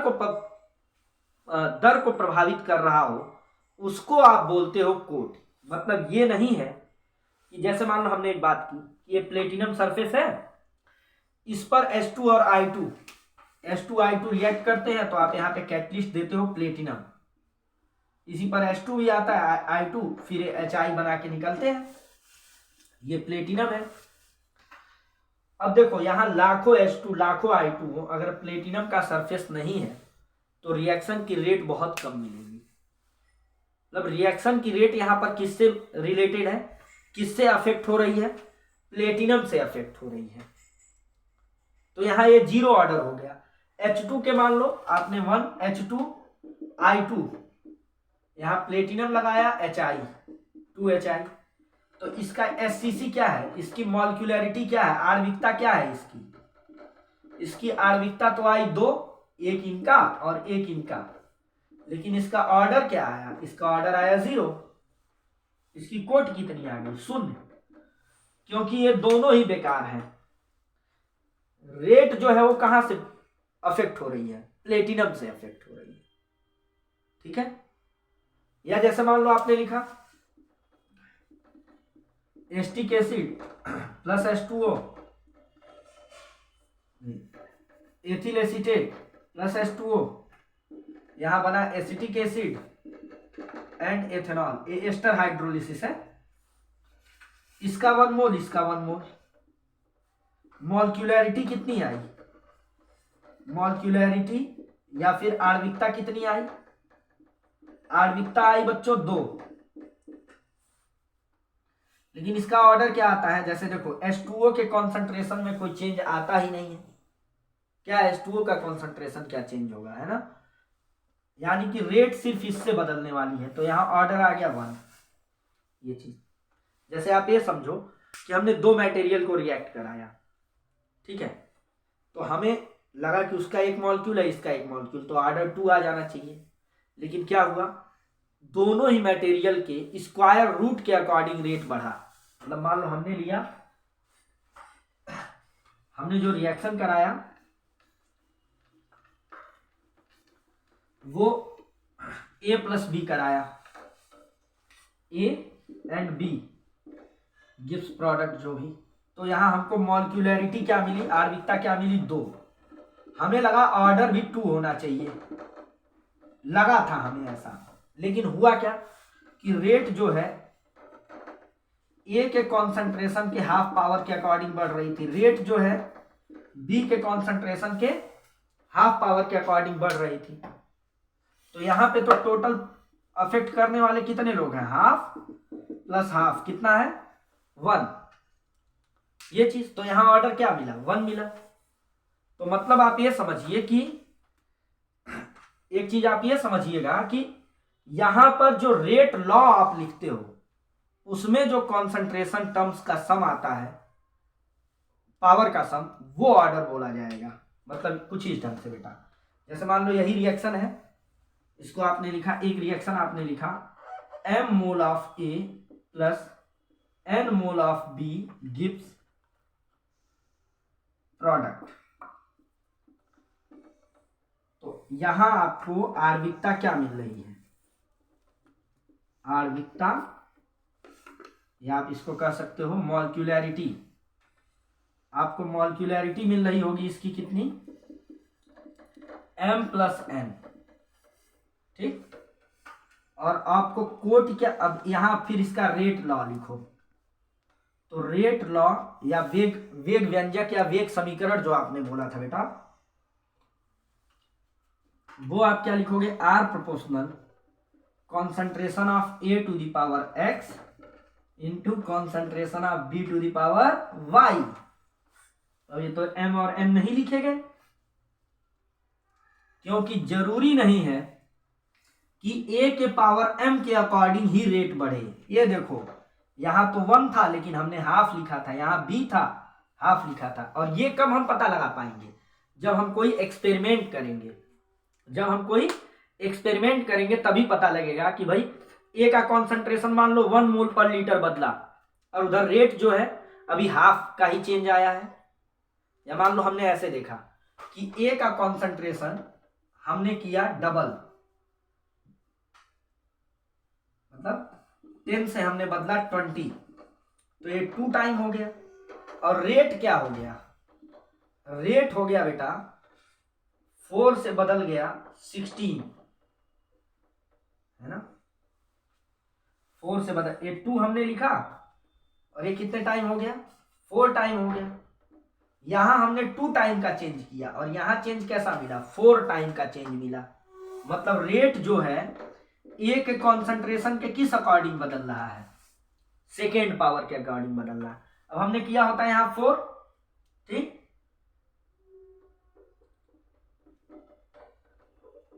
यहां आ गया होता 24, 32 आ गया होता। तो ये कितने टाइम हो गया, 8। हमने कॉन्सेंट्रेशन बदला 2 टाइम और रेट बदली 8 टाइम, तो यहां कितने पावर के अकॉर्डिंग वेरिएशन हो रहा है, 3 पावर, थर्ड पावर के अकॉर्डिंग वेरी कर रहा है। तो ऐसे हमें एक चार्ट मिलेगा, ऐसे तमाम चार्ट्स ऐसे मिलते हैं बेटा, है ना। यहाँ टाइम दे दिया जाएगा 10 सेकेंड, 20 सेकेंड, 30 सेकेंड, यहाँ ए का कॉन्सेंट्रेशन, यहाँ बी का कॉन्सेंट्रेशन, ऐसे न्यूमेरिकल हम लोग लगाएंगे आगे चल करके। मतलब आप ये समझो कि यहां पर जो ऑर्डर आया, ऑर्डर आया क्या, x प्लस वाई। अब एक बात समझिए, x प्लस वाई जो है ये m प्लस n के इक्वल हो भी सकता है, m प्लस n के इक्वल नहीं भी हो सकता है, ठीक है, ये समझिए। और ये सब कुछ हम लोग प्रैक्टिकल से निकालेंगे, एक्सपेरिमेंट से निकालने वाले हैं ना। तो आप ये समझिए अभिक्रिया की कोट क्या होती है, पहले हिंदी के बच्चे सुनेंगे कि अभिक्रिया के वेग निर्धारक पद में, आप अपना नोट्स बना लीजिएगा इस इतनी बात का। अभिक्रिया के वेग निर्धारक पद में भाग लेने वाले अणुओं की संख्या को अभिक्रिया की कोट कहते हैं। The number of molecules participating in rate determining step is known as order of the reaction. First one. Second one is उन अभिकारी अणुओं की संख्या जिनके सांद्रता के परिवर्तन के द्वारा अभिक्रिया की दर प्रभावित होती है, उन्हें हम अभिक्रिया की कोट कहते हैं। Means number of those reacting molecules whose concentration change determines the rate of reaction is known as order of reaction. And third one is अभिक्रिया के वेग समीकरण में प्रदर्शित सांद्रता पदों की घातों का योग अभिक्रिया की कोट कहलाती है. Means the sum of power of concentration terms represented in rate law or represented in rate expression is known as the order of reaction. और एक और बात, इसको आप इक्वेशन को देख के नहीं पता लगा सकते, इसके लिए आपको रेट एक्सप्रेशन लिखना होगा जो कि एक्सपेरिमेंट्स के बेसिस पर आपको एक चार्ट मिला रहे या आप एक्सपेरिमेंट करिए. मतलब इसको आप एट अ ग्लांस नहीं लिख सकते हैं, इसके लिए आपको एक्सपेरिमेंट्स करने होंगे. एक और बात है बेटा, अब जैसे मान लो यहाँ पे आपने कॉन्सेंट्रेशन इंक्रीज की और यहाँ 4 से 32 होने की बजाय, ये 4 से 32 होने की बजाय 4 से 2 में बदल गया. रेट जो 4 की यूनिट में था अब वो 2 हो गया. तो यहां आप किए डबल और यहां हो गया बेटा हाफ, या 4 का 4 ही रह गया मान लो, तो ये 1 टाइम ही रह गया. ये डबल किया और ये 1 रह गया, तो आर प्रोपोर्शनल हुआ concentration of A to the power half. समझ में आई बात की नहीं? तो इस ढंग से आप समझ सकते हैं कि अब मान लो आपने ए डबल किया और ये 4 से 8 हो गया, ये भी डबल हुआ, तो यहां पावर कितनी आई? 1 आई. तो ऐसे हम लोग इसको डिटरमाइन करते हैं. तो ये हाफ भी आ सकता है, 0 भी आ सकता है, और एच आई वाला हमने देखा वो 0 भी आ रहा था. तो आप ये समझ सकते हैं कि जो ऑर्डर है, जो कोटि है वो क्या हो सकती है? पॉजिटिव तो होगी ही होगी, नेगेटिव भी हो सकती है, फ्रैक्शन में भी हो सकती है, 0 भी हो सकती है, कुछ भी हो सकती है ऑर्डर. और वहीं आणविकता क्या थी? हमेशा और हमेशा क्या है? वो सिर्फ और सिर्फ धनात्मक संख्या रहेगी. ठीक है. फिर क्या है? आणविकता, जैसे मान लो आपने जो पढ़ा, आणविकता के आधार पर अभिक्रियाएं क्या है? जैसे आणविकता के आधार पर अभिक्रियाएं होती हैं. एक अणुक जिसको आप कह सकते हो मोनोमॉलिक्यूलर, द्विअणुक, बाईमॉलिक्यूलर, ट्राईमॉलिक्यूलर, पॉलीमॉलिक्यूलर, ऐसे ही बहुअणुक तक आ जाती हैं. ठीक है. ऑर्डर ऑफ रिएक्शन के बेसिस पे ऐसे ही 0 order, first order, second order, third order, higher order तक आती हैं. आपके कोर्स में कोट के आधार पर, ऑर्डर के आधार पर 2 तरह की रिएक्शंस पढ़नी है बेटा, जिसमें एक है 0 ऑर्डर रिएक्शन और एक है फर्स्ट ऑर्डर रिएक्शन, है ना. तो चलिए, रुकने वाले नहीं हम लोग, है ना. आज एटलीस्ट 0 ऑर्डर तो निपटा लिया जाए. फिर एक वीडियो आपकी और आएगी कॉन्सेप्ट वाले पे, जिसमें आर्हेनियस इक्वेशन वगैरह हम लोग डिस्कस कर लिया जाएगा. और उसके बाद बेटा हम लोग, जैसे इलेक्ट्रोकेमिस्ट्री में हम लोगों ने 3 वीडियोस लिए थे, 2 में कॉन्सेप्चुअल डिस्कशंस थे और तीसरे में हम लोगों ने न्यूमेरिकल सॉल्व किया था. तो वैसे इसमें भी हम लोग एक वीडियो न्यूमेरिकल की भी अलग से लेंगे, जिससे ये चैप्टर भी पूरा आपका 4 to 5 मार्क्स का चैप्टर एकदम 100% एश्योर हो जाएगा. तो मतलब अभी गिने चुने 2-4 दिन के बीच में आपने 10 मार्क्स अपने एश्योर कर लिए, है ना. देखो बच्चों, शून्य कोटि अभिक्रिया,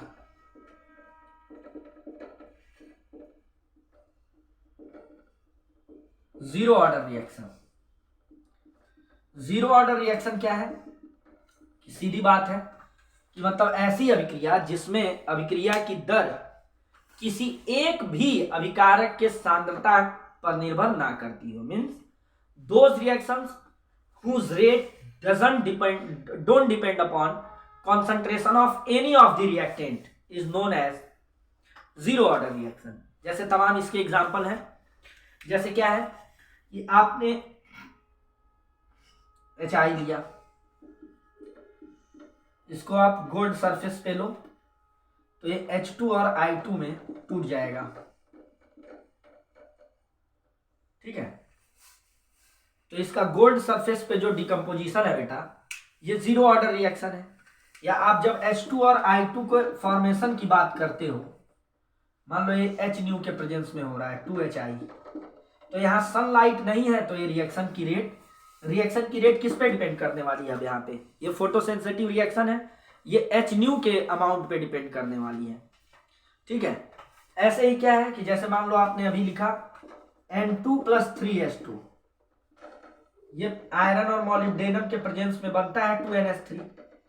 तो आपको लग रहा होगा कि इसका ऑर्डर 1 and 3 4 आ जाना चाहिए, लेकिन इसका ऑर्डर आता है 0। क्यों? क्योंकि कितना N2 और कितना H2 आपने दिया इससे कोई लेना देना नहीं है।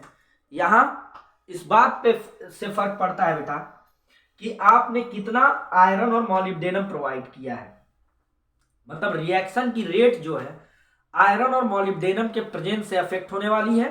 अगर ये कम रहेंगे, बिल्कुल ही कम रहेंगे, तो रिएक्शन की रेट कम मिलने वाली है। आपने हटा दिया इनको तो रिएक्शन एकदम स्लो हो जाएगी। मतलब रेट को अफेक्ट आयरन और मॉलिब्डेनम कर रहे हैं, इनका अमाउंट नहीं कर रहा है कहीं ना कहीं, ठीक है।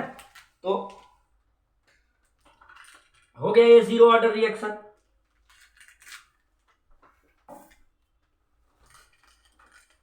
अब इसमें क्या है बच्चों? इसमें है, गौर करेंगे, जैसे मान लो हमने लिखा A giving B, A giving product, ठीक। मान लो इनिशियली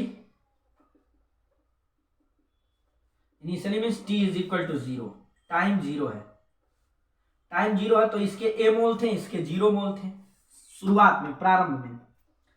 T समय बाद, after time T, after time T, इसके मान लो X मोल बने तो इसके A - X हो जाएगा। मोल नहीं, A मोल पर लीटर, ये कॉन्सेंट्रेशन A है, इसका 0 है, A - X, इसका X खर्च हुआ तो ये X बना। जीरो ऑर्डर रिएक्शन के लिए R प्रोपोर्शनल क्या मिलेगा? R = क्या होता है? R = होता है dx/dt, और R प्रोपोर्शनल क्या होगा? K। R = concentration of A to the power 0। यहां पावर क्या लगा देंगे हम? 0, तभी तो जीरो ऑर्डर रिएक्शन हुई है। दिस इंप्लाइज R = अभी dx/dt से ही हम चलते हैं, R हटा दो, dx/dt = K concentration of A to the power 0। This implies dx = K dt, होगा कि नहीं? क्योंकि कॉन्सेंट्रेशन ऑफ A क्या हो गया? किसी भी नंबर के पावर 0 लगाते हो तो उसकी वैल्यू 1 आती है।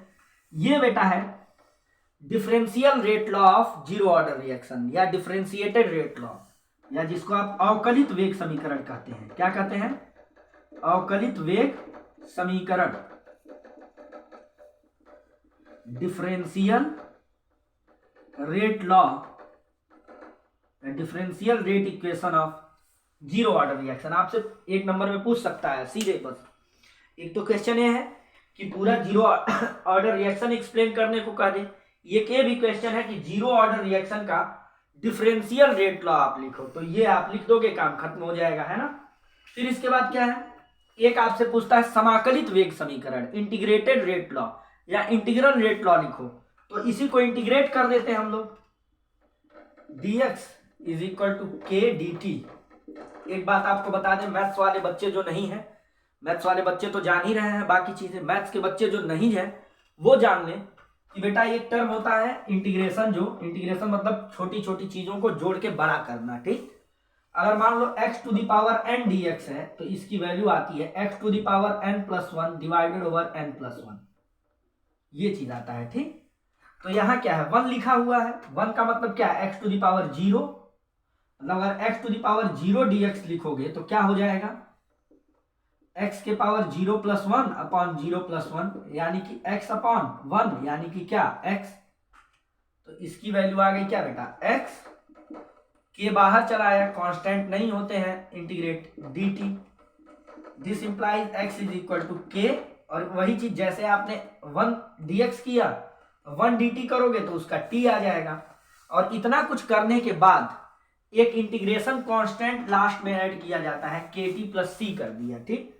इस C की वैल्यू हम लोग लिमिटिंग कंडीशन से निकालते हैं, इनिशियल कंडीशन जो शुरुआती अवस्था है। तो शुरुआती अवस्था से क्या हुआ बेटा, प्रारंभिक अवस्था लेने से, इनिशियल कंडीशंस लेने से। इनिशियल कंडीशन क्या है, जब टाइम 0 है, t 0 है, तो x की वैल्यू मतलब ये वैल्यू जो बनी हुई वैल्यू या जो खर्च हुई वैल्यू है वो कितनी है, 0 है। ये वैल्यू यहां यूज कर लो। दिस इंप्लाइज x की जगह पर 0 रखो, k रहने दो, t आपका 0 रखना है, यानी कि c की वैल्यू भी क्या मिली, 0 मिली। c आपको 0 मिल गई, तो अब ये वैल्यू यहां पुट कर दो। इसको मान लो इक्वेशन फर्स्ट है, इक्वेशन सेकेंड में पुट कर दो, तो आपको क्या मिला, using in equation second, equation 2 समीकरण 2 में प्रयोग करने पर x बराबर kt प्लस 0, यानी कि x is kt, this implies k is equal to x by T, k is equal to x by T.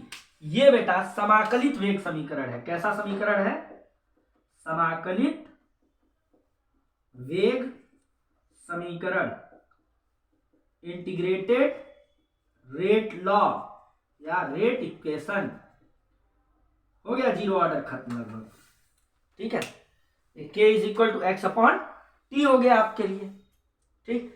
अब आपको याद होगा जब हमने k पहली बार आज की क्लास में डिस्कस किया, वेग स्थिरांक, तो बताया कि इसका मान, इसकी यूनिट, सब कुछ एक इक्वेशन के टाइप से दूसरे इक्वेशन टाइप में बदल जाती है, ठीक है। तो 0 ऑर्डर के लिए अब हम लोग आगे काम बढ़ाएंगे। इसको आप एक स्क्रीनशॉट लेके नोट्स जरूर बनाए बेटा। अब देखो क्या है, यूनिट ऑफ के हम लोग डिस्कस कर लेते हैं। यूनिट ऑफ के, शून्य कोटि अभिक्रिया के लिए के का मात्रक यूनिट। और 1 नंबर का क्वेश्चन बहुत पूछा गया है, आप अपना आंसर उठा के देख लेना। 0 ऑर्डर रिएक्शन हो या फर्स्ट ऑर्डर रिएक्शन हो, इसके लिए खूब पूछी जाती है यूनिट। के की प्रथम कोट, द्वितीय कोट, शून्य कोट, द्वितीय कोट का भी पूछ दिया है एक आध बार, ठीक है। या यूनिट दे देगा, कहेगा बताओ ये किस कोट के लिए है यूनिट, यूनिट दे दिया, कहा किस ऑर्डर के लिए है, ठीक है। तो के की यूनिट, यहां पर के क्या है, के की यूनिट, एक्स क्या है, सांद्रता होता है, यहां मात्रक हो गया मोल पर लीटर, और टाइम क्या क्या है, सेकेंड, तो यह आ गया mole litre inverse second inverse. ये यूनिट कहीं मिल रही है तो ये समझो क्यों 0 ऑर्डर रिएक्शन की बात हो रही थी, ये इजी सी बात हो गई। के लिए एक ट्रिक बता दे बेटा, कि कोई भी यूनिट हो, कोई भी हो, है ना, के की यूनिट जो होती है, यूनिट ऑफ के लिए एक ट्रिक है आप लोगों के लिए, वो होती है बेटा second inverse upon mole per litre to the power n-1। n क्या है, ऑर्डर है। मान लो आपको फर्स्ट ऑर्डर के लिए बात करनी है, तो यहां n1 रख दोगे, 1 - 1 0, ये गायब हो गया, केवल आपको सेकेंड इनवर्स मिलेगा। सेकेंड ऑर्डर के लिए n की वैल्यू 2 रखोगे, 2 - 1 1, तो second inverse upon mole per litre whole inverse, वैसे निकालते चले जाओगे, इससे के की यूनिट हो गई। इसके बाद बात आती है बेटा time to complete a part of reaction, मतलब शून्य कोट अभिक्रिया में एक बात आती है, अभिक्रिया के एक भाग को पूर्ण करने में लिया गया समय, अभिक्रिया के एक भाग को पूर्ण करने में लिया गया समय, लिया गया समय means time to complete a part of reaction. 0 order में चल रहे हैं हम लोग, ठीक है। अब इसमें क्या है बेटा, जैसे ये समझो कि मान लो 1/n पार्ट कंप्लीट करना था, तो x की वैल्यू क्या हो जाएगी, a/n, मतलब ये है इनिशियल कॉन्सेंट्रेशन, प्रारंभिक सांद्रता कितनी थी, a थी, 1/n हिस्सा हो चुका है, मतलब 1/n हिस्सा खर्च हो गया, जो रिएक्टेंट था, जो अभिकारक था, तो ये a/n हो गया। ये वैल्यू आप इसमें उठा के रख दो तो के टी इज इक्वल टू, भाई k is equal to x बटे टी है, तो t is equal to x बटे के भी तो होगा यहां से। तो t one by n, t one by n is equal to a upon n upon k. This implies t one by n is equal to a upon n k. आपको पता है बेटा किसी रिएक्शन को के 50% को कंप्लीट होने में जो टाइम लगता है उसको हम लोग हाफ लाइफ टाइम या अर्धआयुकाल या हाफ लाइफ पीरियड बोलते हैं। तो अगर आपसे कोई पूछ दे जीरो ऑर्डर रिएक्शन का हाफ लाइफ टाइम क्या है, इसी से रिलेटेड चीज है। Half life time of a zero order reaction, what is half life time of a zero order reaction. तो भैया यहाँ 1/n की जगह पे n की वैल्यू 2 हो जाएगी, मतलब हाफ कंप्लीट करना हो। ये अर्धआयुकाल है बेटा, अर्धआयु कितनी होगी जीरो ऑर्डर के लिए, तो t 1/2 इज इक्वल टू ए मतलब प्रारंभिक सांद्रता, initial concentration of reactant, n की वैल्यू क्या है 2, k है रेट कांस्टेंट, तो ये आ गया, k तो कांस्टेंट ही है, तो यहां से देखा जाए तो t half proportional to a मिला, मतलब जीरो ऑर्डर रिएक्शन के लिए जो t हाफ होता है वो a के डायरेक्टली प्रोपोर्शनल होता है बेटा। ठीक है, ये कहानी हो गई। इसके बाद क्या है, अब यहां भी देखो t हाफ के लिए भी एक ट्रिक जान लो बेटा, ट्रिक फॉर t हाफ। किसी भी ऑर्डर के लिए t हाफ जो है प्रोपोर्शनल होता है a to the power n minus 1, inversely proportional. मतलब फर्स्ट ऑर्डर जीरो ऑर्डर के लिए देखो यहाँ 0 - 1 रखा तो a के पावर आ गया -1, ये -1 ऊपर चला गया +1 हो गया, तो ये मिला। फर्स्ट ऑर्डर रहता तो 1 - 1 0 हो जाएगा। 0 आने का मतलब ये हुआ कि टी हाफ फर्स्ट ऑर्डर का इनिशियल कॉन्सेंट्रेशन पर डिपेंड करेगा ही नहीं, है ना। तो ये हो गया आपका जीरो ऑर्डर का हाफ लाइफ टाइम। इसके बाद बात क्या है,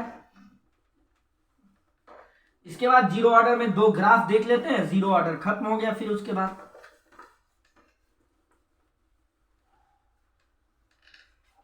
जैसे एक ग्राफ है, आपने ये लिखा था k is equal to X by, आपने लिखा dx by dt is equal to k, फिर इसको हमने कन्वर्ट किया dx is equal to k dt, फिर हमने देखा x is equal to k into T, K constant था यानी कि x प्रोपोर्शनल t। यहां से ग्राफ प्लॉट करो, इधर x इधर t, तो आपको इंक्रीजिंग ग्राफ मिला, सीधी सी बात। और अभी आपने देखा t half proportional to a, तो इधर आपने a लिखा, सॉरी t हाफ इधर, इंडिपेंडेंट फैक्टर इधर, इंडिपेंडेंट फैक्टर इधर और डिपेंडेंट फैक्टर इधर, तो एक ग्राफ ऐसे मिला। ये दो ग्राफ्स हो गए जीरो ऑर्डर रिएक्शन में। ठीक है, अब आ जाओ बेटा, अब जैसे आपसे क्या हुआ, अब मान लो ये ग्राफ प्लॉट कर दिया, टी हाफ और ए के बीच प्लॉट कर दिया, और आपसे पूछा कि बताओ ये किस ऑर्डर को रिप्रेजेंट करता है, तो जीरो ऑर्डर में इंक्रीजिंग स्लोप मिलेगा, स्ट्रेट लाइन है मतलब सिंगल पावर के अकॉर्डिंग वेरिएंस है। तो ये थी शून्य कोटि अभिक्रिया। अब इसके बाद बात कर लेते हैं हम लोग, लगे हाथ बेटा, फर्स्ट ऑर्डर रिएक्शन। तो आप ये समझो कि एक बहुत ही अनइम्पॉर्टेंट टॉपिक जो आर्हेनियस इक्वेशन है उसको छोड़ करके आपका ये खत्म ही हो गया आज ये चैप्टर। मतलब जो बड़ा सेक्शन जिससे ज्यादातर क्वेश्चन आ जाते हैं, 90% चांसेस आपके आज के लेक्चर से ही केमिकल काइनेटिक्स के बन जाते हैं। 10% के लिए शायद उससे क्वेश्चन आ जाए आर्हेनियस इक्वेशन से, वो हम लोग अगले लेक्चर में देख लेंगे। और जो सबसे इंपॉर्टेंट चीज है वो है आपका प्रथम कोटि अभिक्रिया। प्रथम कोटि अभिक्रिया, first order reaction. First order reaction, first order reaction क्या होता है बेटा, सीधी बात है कि मतलब जिसमें कुल मिला के एकल सांद्रता पदघात के अनुक्रमानुपाती मिले दर, वो प्रथम कोटि अभिक्रिया कही जाएगी। मतलब वे क्रियाएं जिसमें अभिक्रिया की दर अभिकारकों के सांद्रता के प्रथम घात के अनुक्रमानुपाती पाई जाती है, वह प्रथम कोटि अभिक्रिया कहलाती है। Means those reactions in which the rate of reaction is directly proportional to first power of the concentration term of reactants is known as first order reaction, है ना। मतलब कुछ इस ढंग से कि आर प्रोपोर्शनल हो ए के, या आर प्रोपोर्शनल हो concentration of A to the power half and concentration of B to the power half, तब भी जोड़ के 1 आ गया। या आर प्रोपोर्शनल हो concentration of A to the power 1/3 B to the power 1/3, या आर प्रोपोर्शनल हो concentration of A to the power 1 B to the power 0, कुछ भी, मतलब कुल मिला के 1 आना चाहिए पावर बेटा, है ना। तो उसको आप बोलते हो प्रथम कोटि अभिक्रिया।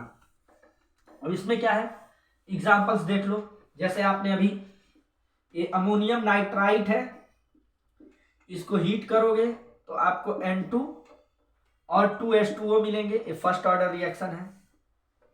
2N2O5 ये ब्रेक करता है तो मिलता है आपको 2NO2 plus O2, 2N2O4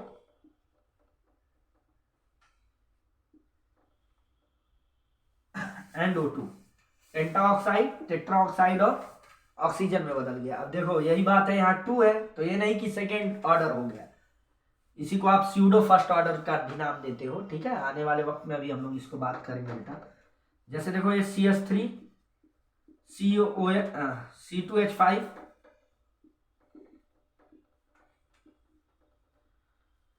plus H2O,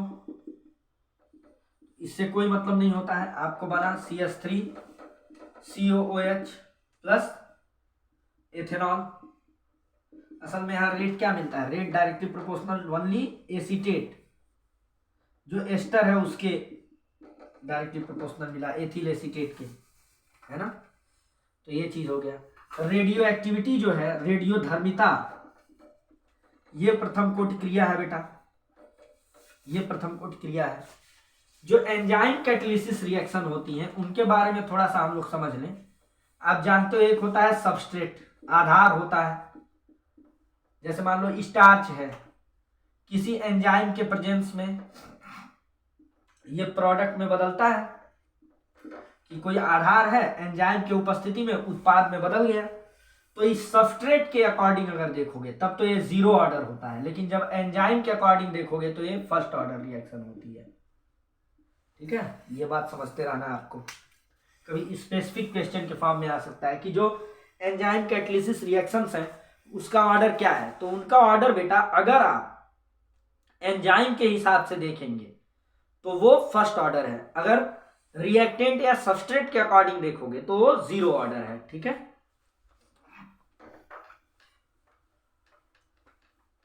फिर इसके बाद देखिए क्या है, अब हम लोग आते हैं रेट एक्सप्रेशंस, जो डिफरेंशियल रेट इक्वेशन है और इंटीग्रल, मतलब डिफरेंशिएटेड अवकलित और समाकलित वेग समीकरणों को देखा जाए। तो हमने ये मिटा दे रहा हूं जिससे मुझे थोड़ी जगह मिल जाए और हम एक बार में इसको डिराइव कर ले जाए, ठीक है। तो यहां क्या है मसला बेटा, देखो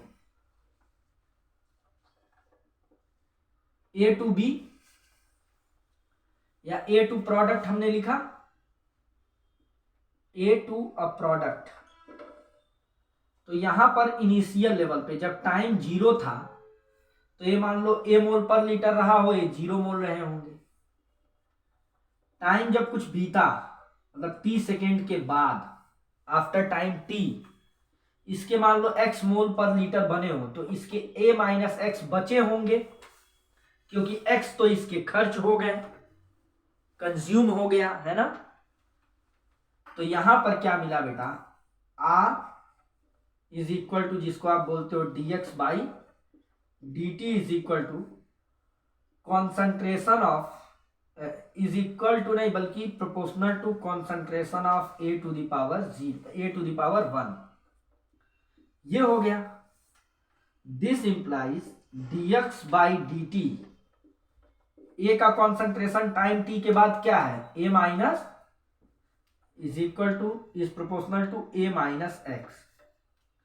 this implies dx by dt is equal to k into a minus X. x वाले टर्म्स को एक तरफ और t वाले टर्म्स या और कांस्टेंट को एक तरफ, dx upon a minus x is equal to K D T. ये बेटा डिफरेंशियल रेट लॉ हो गया। इक्वेशन फर्स्ट, ये अवकलित वाला जो वेग समीकरण हमको मिला था, या जो डिफरेंशियल वाला रेट लॉ मिला था, डिफरेंशिएटेड रेट लॉ जो मिला था, वो हो गया। ठीक है, अब इसको क्या करना है आपको? अब इसको आपको करना है इंटीग्रेट। ठीक है, इंटीग्रेट हम करेंगे तो integration of a minus X D X is equal to integration of K D T. चलो कुछ इंटीग्रेशन की बात यहां मैं बता दे रहा हूं। जैसे मान लो अगर आप integration 1 upon A D x करते हैं तो ये आ जाता है नेचुरल लॉग ऑफ ए। ठीक है, अगर आप कर रहे होते 1 अपॉन ए प्लस एक्स डी एक्स, ठीक, तो ये natural log of A, sorry natural log of A plus x D x करते तो इसका आता नेचुरल लॉग ऑफ ए। लेकिन अगर आप नेचुरल ए 1 अपॉन ए माइनस एक्स डी एक्स कर रहे हैं तो ये नेचुरल लॉग ऑफ ए तो आएगा, लेकिन ये माइनस में आएगा। तो ये आ गया नेचुरल लॉग ऑफ,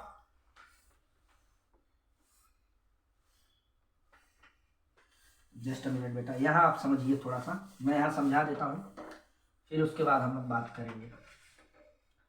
मान लो ये रहा था नेचुरल लॉग, आपने इंटीग्रेट किया ए डी एक्स, तो इसका आएगा बेटा नेचुरल लॉग ऑफ ए। आपने किया ए प्लस एक्स डी एक्स, तो इसको लिखेंगे natural log of A plus x. ठीक है, अगर ये रहता 1 अपॉन ए माइनस एक्स डी एक्स, तो ये natural log of A minus x तो रहता है, फिर ये माइनस सिंबल एक बार यहाँ और लगाना होता है। ठीक है, तो हमारा ए माइनस एक्स डी एक्स वाला है, तो ये हम लोग लिखेंगे this implies natural log of A minus X D x. और यहां पर क्या आया, के बाहर चला आएगा और 1 डी टी, मतलब वो टी ही हो जाएगा, minus natural log of A minus X D x, D x नहीं, ए माइनस एक्स डी एक्स तो हट गया, सॉरी। अब ये हो गया के और ये हो गया टी। टी कहां से आया, आपने जीरो ऑर्डर में देखा, प्लस सी इंटीग्रेशन कांस्टेंट सी। एक बात आप समझ लो बच्चों कि ये नेचुरल लॉग क्या है। नेचुरल लॉग होता है 2, जब आप लॉग का बेस ई रखते हो तो ये नेचुरल लॉग होता है, और लॉग का बेस जब 10 लिखते हो तो ये नॉर्मल लॉग एलओजी लिख दिया जाता है। और जो नेचुरल लॉग होता है वो 2.303 होता है नॉर्मल लॉग के। मैंने लॉग अलग से भी पढ़ा रखा है पीएच वैल्यू पढ़ाने से पहले बेटा, 11th के वीडियोस में एसिड बेस सॉल्ट के प्लेलिस्ट में आप जाके देख सकते हैं। ठीक है, बायो के बच्चों को थोड़ी हेल्प मिल जाएगी। अब आपको देखो सी की वैल्यू निकालनी है। सी की वैल्यू आप कहां से निकालते हो, इनिशियल कंडीशन से, शुरुआती अवस्था से निकालते हो। उसकी वैल्यू कैसे पता चलेगी बेटा, applying initial situation, initial condition. Initial condition क्या है भाई, जब टाइम जीरो था तो, टाइम जब जीरो था तो एक्स की वैल्यू क्या थी, जीरो थी। फिर इक्वेशन सेकेंड में जाके हमें वैल्यू पुट करेंगे, फ्रॉम इक्वेशन सेकेंड क्या मिला, natural log of A, x तो जीरो हो गया, टाइम जीरो तो ए टर्म भी जीरो, सी की value negative log of a मिल गया, इसको यहां पुट कर दो। So from second, equation second से फिर हमको क्या मिल रहा है, natural log of A minus x is equal to k t minus natural log of a. इसको इधर उठा लाओ, यानी कि हम लिख सकते हैं K T is equal to natural log of A minus natural log of A minus X. आपने पढ़ रखा होगा log M minus log N is equal to क्या होता है, लॉग एम बाई एन। तो यहां हो जाएगा K T is equal to L N A upon A minus X. L N का मतलब क्या, एल एन का मतलब नेचुरल लॉग, और अभी बताया l n is equal to 2.303 of normal log. तो इसको लिखेंगे बेटा हम लोग k T is equal to 2.303 normal log A upon A minus x. This implies k is equal to 2.303 upon T log A upon A minus x. फिर से मैं उस चीज को यहां लिख देता हूं बेटा, यहां लिख देते हैं आपके लिए। ये मिला था K T is equal to natural log of A upon A minus X. Natural log को नॉर्मल लॉग में बदला, K T is equal to 2.303 normal log A upon A minus x. This implies k is equal to 2.303 upon T log A upon A minus X. ये इसका integrated rate law हो गया। वो differentiated था, ए equation third हो गया। ये कौन सा लॉ हो गया? फर्स्ट ऑर्डर रिएक्शन के लिए इंटीग्रेटेड समाकलित वेग समीकरण हो गया बेटा। आपसे पूछेगा प्रथम कोटि अभिक्रिया का समाकलित वेग समीकरण लिखिए, तो आप ये लिख देंगे। क्लियर है? इसको आप और भी तमाम फॉर्म में मिलते हुए देख जाएंगे। k is equal to 2.303 upon T log, ये प्रारंभिक सांद्रता थी रिएक्टेंट का जो जीरो समय पे, और ये रिएक्टेंट का टाइम टी पर जो कॉन्सेंट्रेशन था। ऐसे भी मिल जाता है, ठीक। बेहतर होगा आप ये इस्तेमाल करें। इसका एंटी लॉग ले लोगे तो आपको एक्सपोनेंशियल फॉर्म में भी मिल जाएगा इस जगह से, ठीक है। तो ये हो गया। अब इसके बाद आप लोगों को के की यूनिट और टी हाफ के बारे में बस थोड़ी सी बात कर लेनी है। फर्स्ट ऑर्डर रिएक्शन खत्म हो गया। तो देखो क्या है बच्चों,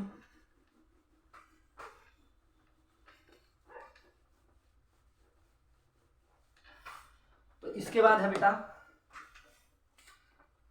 कि unit of K. Unit of K क्या था? k is equal to 2.303 upon T log A upon A minus X. भाई ये सांद्रता, ये सांद्रता, दोनों सांद्रता कट गई, मतलब इस टर्म का यूनिट से कोई लेना देना नहीं। 2.303 एक वैल्यू, न्यूमेरल वैल्यू है, इसका कोई यूनिट है नहीं। 1 अपॉन टी, तो k की यूनिट क्या आ गई? Second inverse, hour inverse, minute inverse, ये चीज। और पहले भी हमने ट्रिक पढ़ा ही था कि k की यूनिट क्या होती है? Second inverse upon mole per litre to the power n minus 1। n की वैल्यू फर्स्ट ऑर्डर रिएक्शन के लिए 1, तो जब हम 1 माइनस 1 करेंगे तो इसकी वैल्यू आ जाएगी 0। तो k की वैल्यू ये हो गया 0, 0 मतलब यूनिट लेस हो गया, ये सेकेंड इनवर्स आ गई यहां से भी, ठीक है। तो ये चीज हो गया। अब इसके बाद बात आती है time to complete a part of reaction. Time to complete a part of reaction. इसके बाद देखिए क्या है बच्चों, मान लो 1/n पार्ट कंप्लीट करना है। 1/n पार्ट कंप्लीट करने का मतलब क्या है? जो x की वैल्यू है वो a अपॉन n हो गया। जो कंज्यूम्ड कॉन्सेंट्रेशन है वो 1/n हो चुका हो, 1/n हो गया हो, तो k की वैल्यू क्या मिलेगी? k इज इक्वल टू 2.30, नहीं सॉरी, हम लोग निकालना है टाइम, तो t 1/n is equal to, आपने लिखा है k is equal to 2.303 upon T, तो t को इधर लाएंगे, k नीचे चला आएगा, तो t 1/n is equal to 2.303 upon k log a upon a minus X. a minus X का मतलब अब यहाँ पे क्या है? a/n। This implies t 1/n is equal to 2.303 by k log a upon a common ले लिया, n a minus a हो जाएगा, तो a आपने कॉमन ले लिया तो n माइनस 1 अपॉन n, इस तरह से भी हो जाएगा, ठीक है। तो ये आपको मिल गया। आप टी हाफ निकालने वाले थे हम लोग।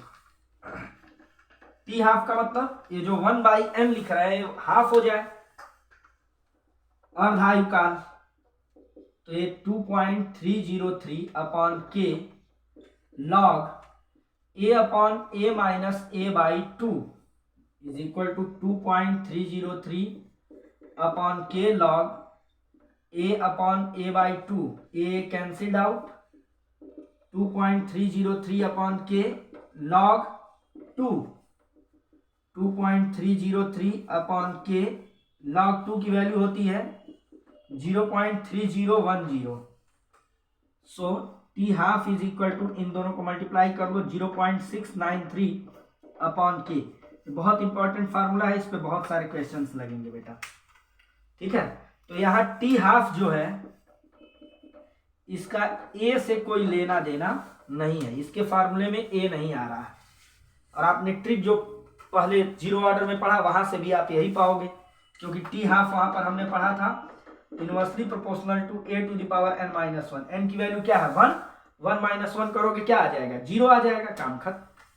तो टी हाफ में ए नहीं आ रहा है, मतलब फर्स्ट ऑर्डर रिएक्शन का जो हाफ लाइफ टाइम है वो इनिशियल कॉन्सेंट्रेशन पर डिपेंड नहीं करता है। मतलब ये है कि 100 ग्राम को 50 ग्राम होने में अगर 5 मिनट लग रहा है, ठीक है, तो 10,000 ग्राम को 5,000 ग्राम होने में भी 5 मिनट ही लगेगा। ऐसा नहीं कि शुरुआती अमाउंट इनिशियल कॉन्सेंट्रेशन बढ़ गया तो हाफ लाइफ टाइम भी बढ़ जाएगा, सेम रहने वाला है, ठीक है। ग्राफ डिपिक्ट कर लो बच्चों, काम खत्म हो गया फर्स्ट ऑर्डर रिएक्शन का। अब फर्स्ट ऑर्डर रिएक्शन तक पढ़ लिया, मतलब क्या केमिकल काइनेटिक्स पढ़ डाला यार। आर्हेनियस इक्वेशन तो छोटा सा इक्वेशन है, 5 मिनट का काम है, और ऐसा भी नहीं बहुत इंपॉर्टेंट है, बहुत कम बार पूछा जाता है बच्चों से, ठीक है। तो देखो क्या है पहला ग्राफ, आपने टी हाफ और ए का ग्राफ प्लॉट कर लो, टी हाफ वर्सेस ए। तो यहां आपने टी हाफ लिखा, यहां ए, जो टी हाफ मिलना है ऐसे मिलता रहेगा। तो ये हो गया टी हाफ वर्सेस ए हो गया एक। और फिर आपकी एक ग्राफ है, आपका ग्राफ है T versus A minus x.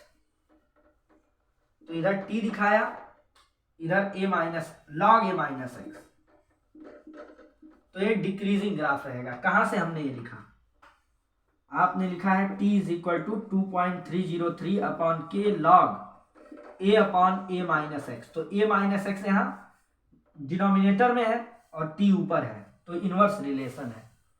मतलब जो रिमेन कॉन्सेंट्रेशन, जो बचा हुआ कॉन्सेंट्रेशन है, उसका लॉग जब आप टाइम के रिस्पेक्ट में देखेंगे तो डिक्रीजिंग स्लोप मिलेगा। लेकिन इस पूरे टर्म को अगर हम t के साथ देखें, means log a upon A minus x versus T, तो ये इंक्रीजिंग मिलेगा। तो ये कुछ ग्राफ थे फर्स्ट ऑर्डर रिएक्शन के, और इस तरह से बच्चों आज हम लोगों ने केमिकल काइनेटिक्स खत्म कर लिया, आप ऐसे समझिए। आर्हेनियस इक्वेशन एक बचा हुआ है, उसको हम लोग अगले क्लास में देख लेंगे, और ये भी आपका एक बहुत बड़ा चैप्टर निपट गया। और एक बात और समझ लो आप लोग कि इसी ढंग से करना होता है बच्चों। अगर किसी चीज को यादगार बनाना हो आपको, आपके लिए बात मैंने जो लिखी है कि आपकी कहानी देखो बेटा, या तो आसान हो सकती है, सब कुछ आसान बीत गया तो उसमें कुछ याद जैसा नहीं रह जाता है। आप यादगार तभी बना पाओगे अपनी कहानी को जब आप सिर्फ आसानियों से नहीं, कुछ कठिनाइयों से भी गुजरेंगे, कुछ चुनौतियों से भी गुजरेंगे।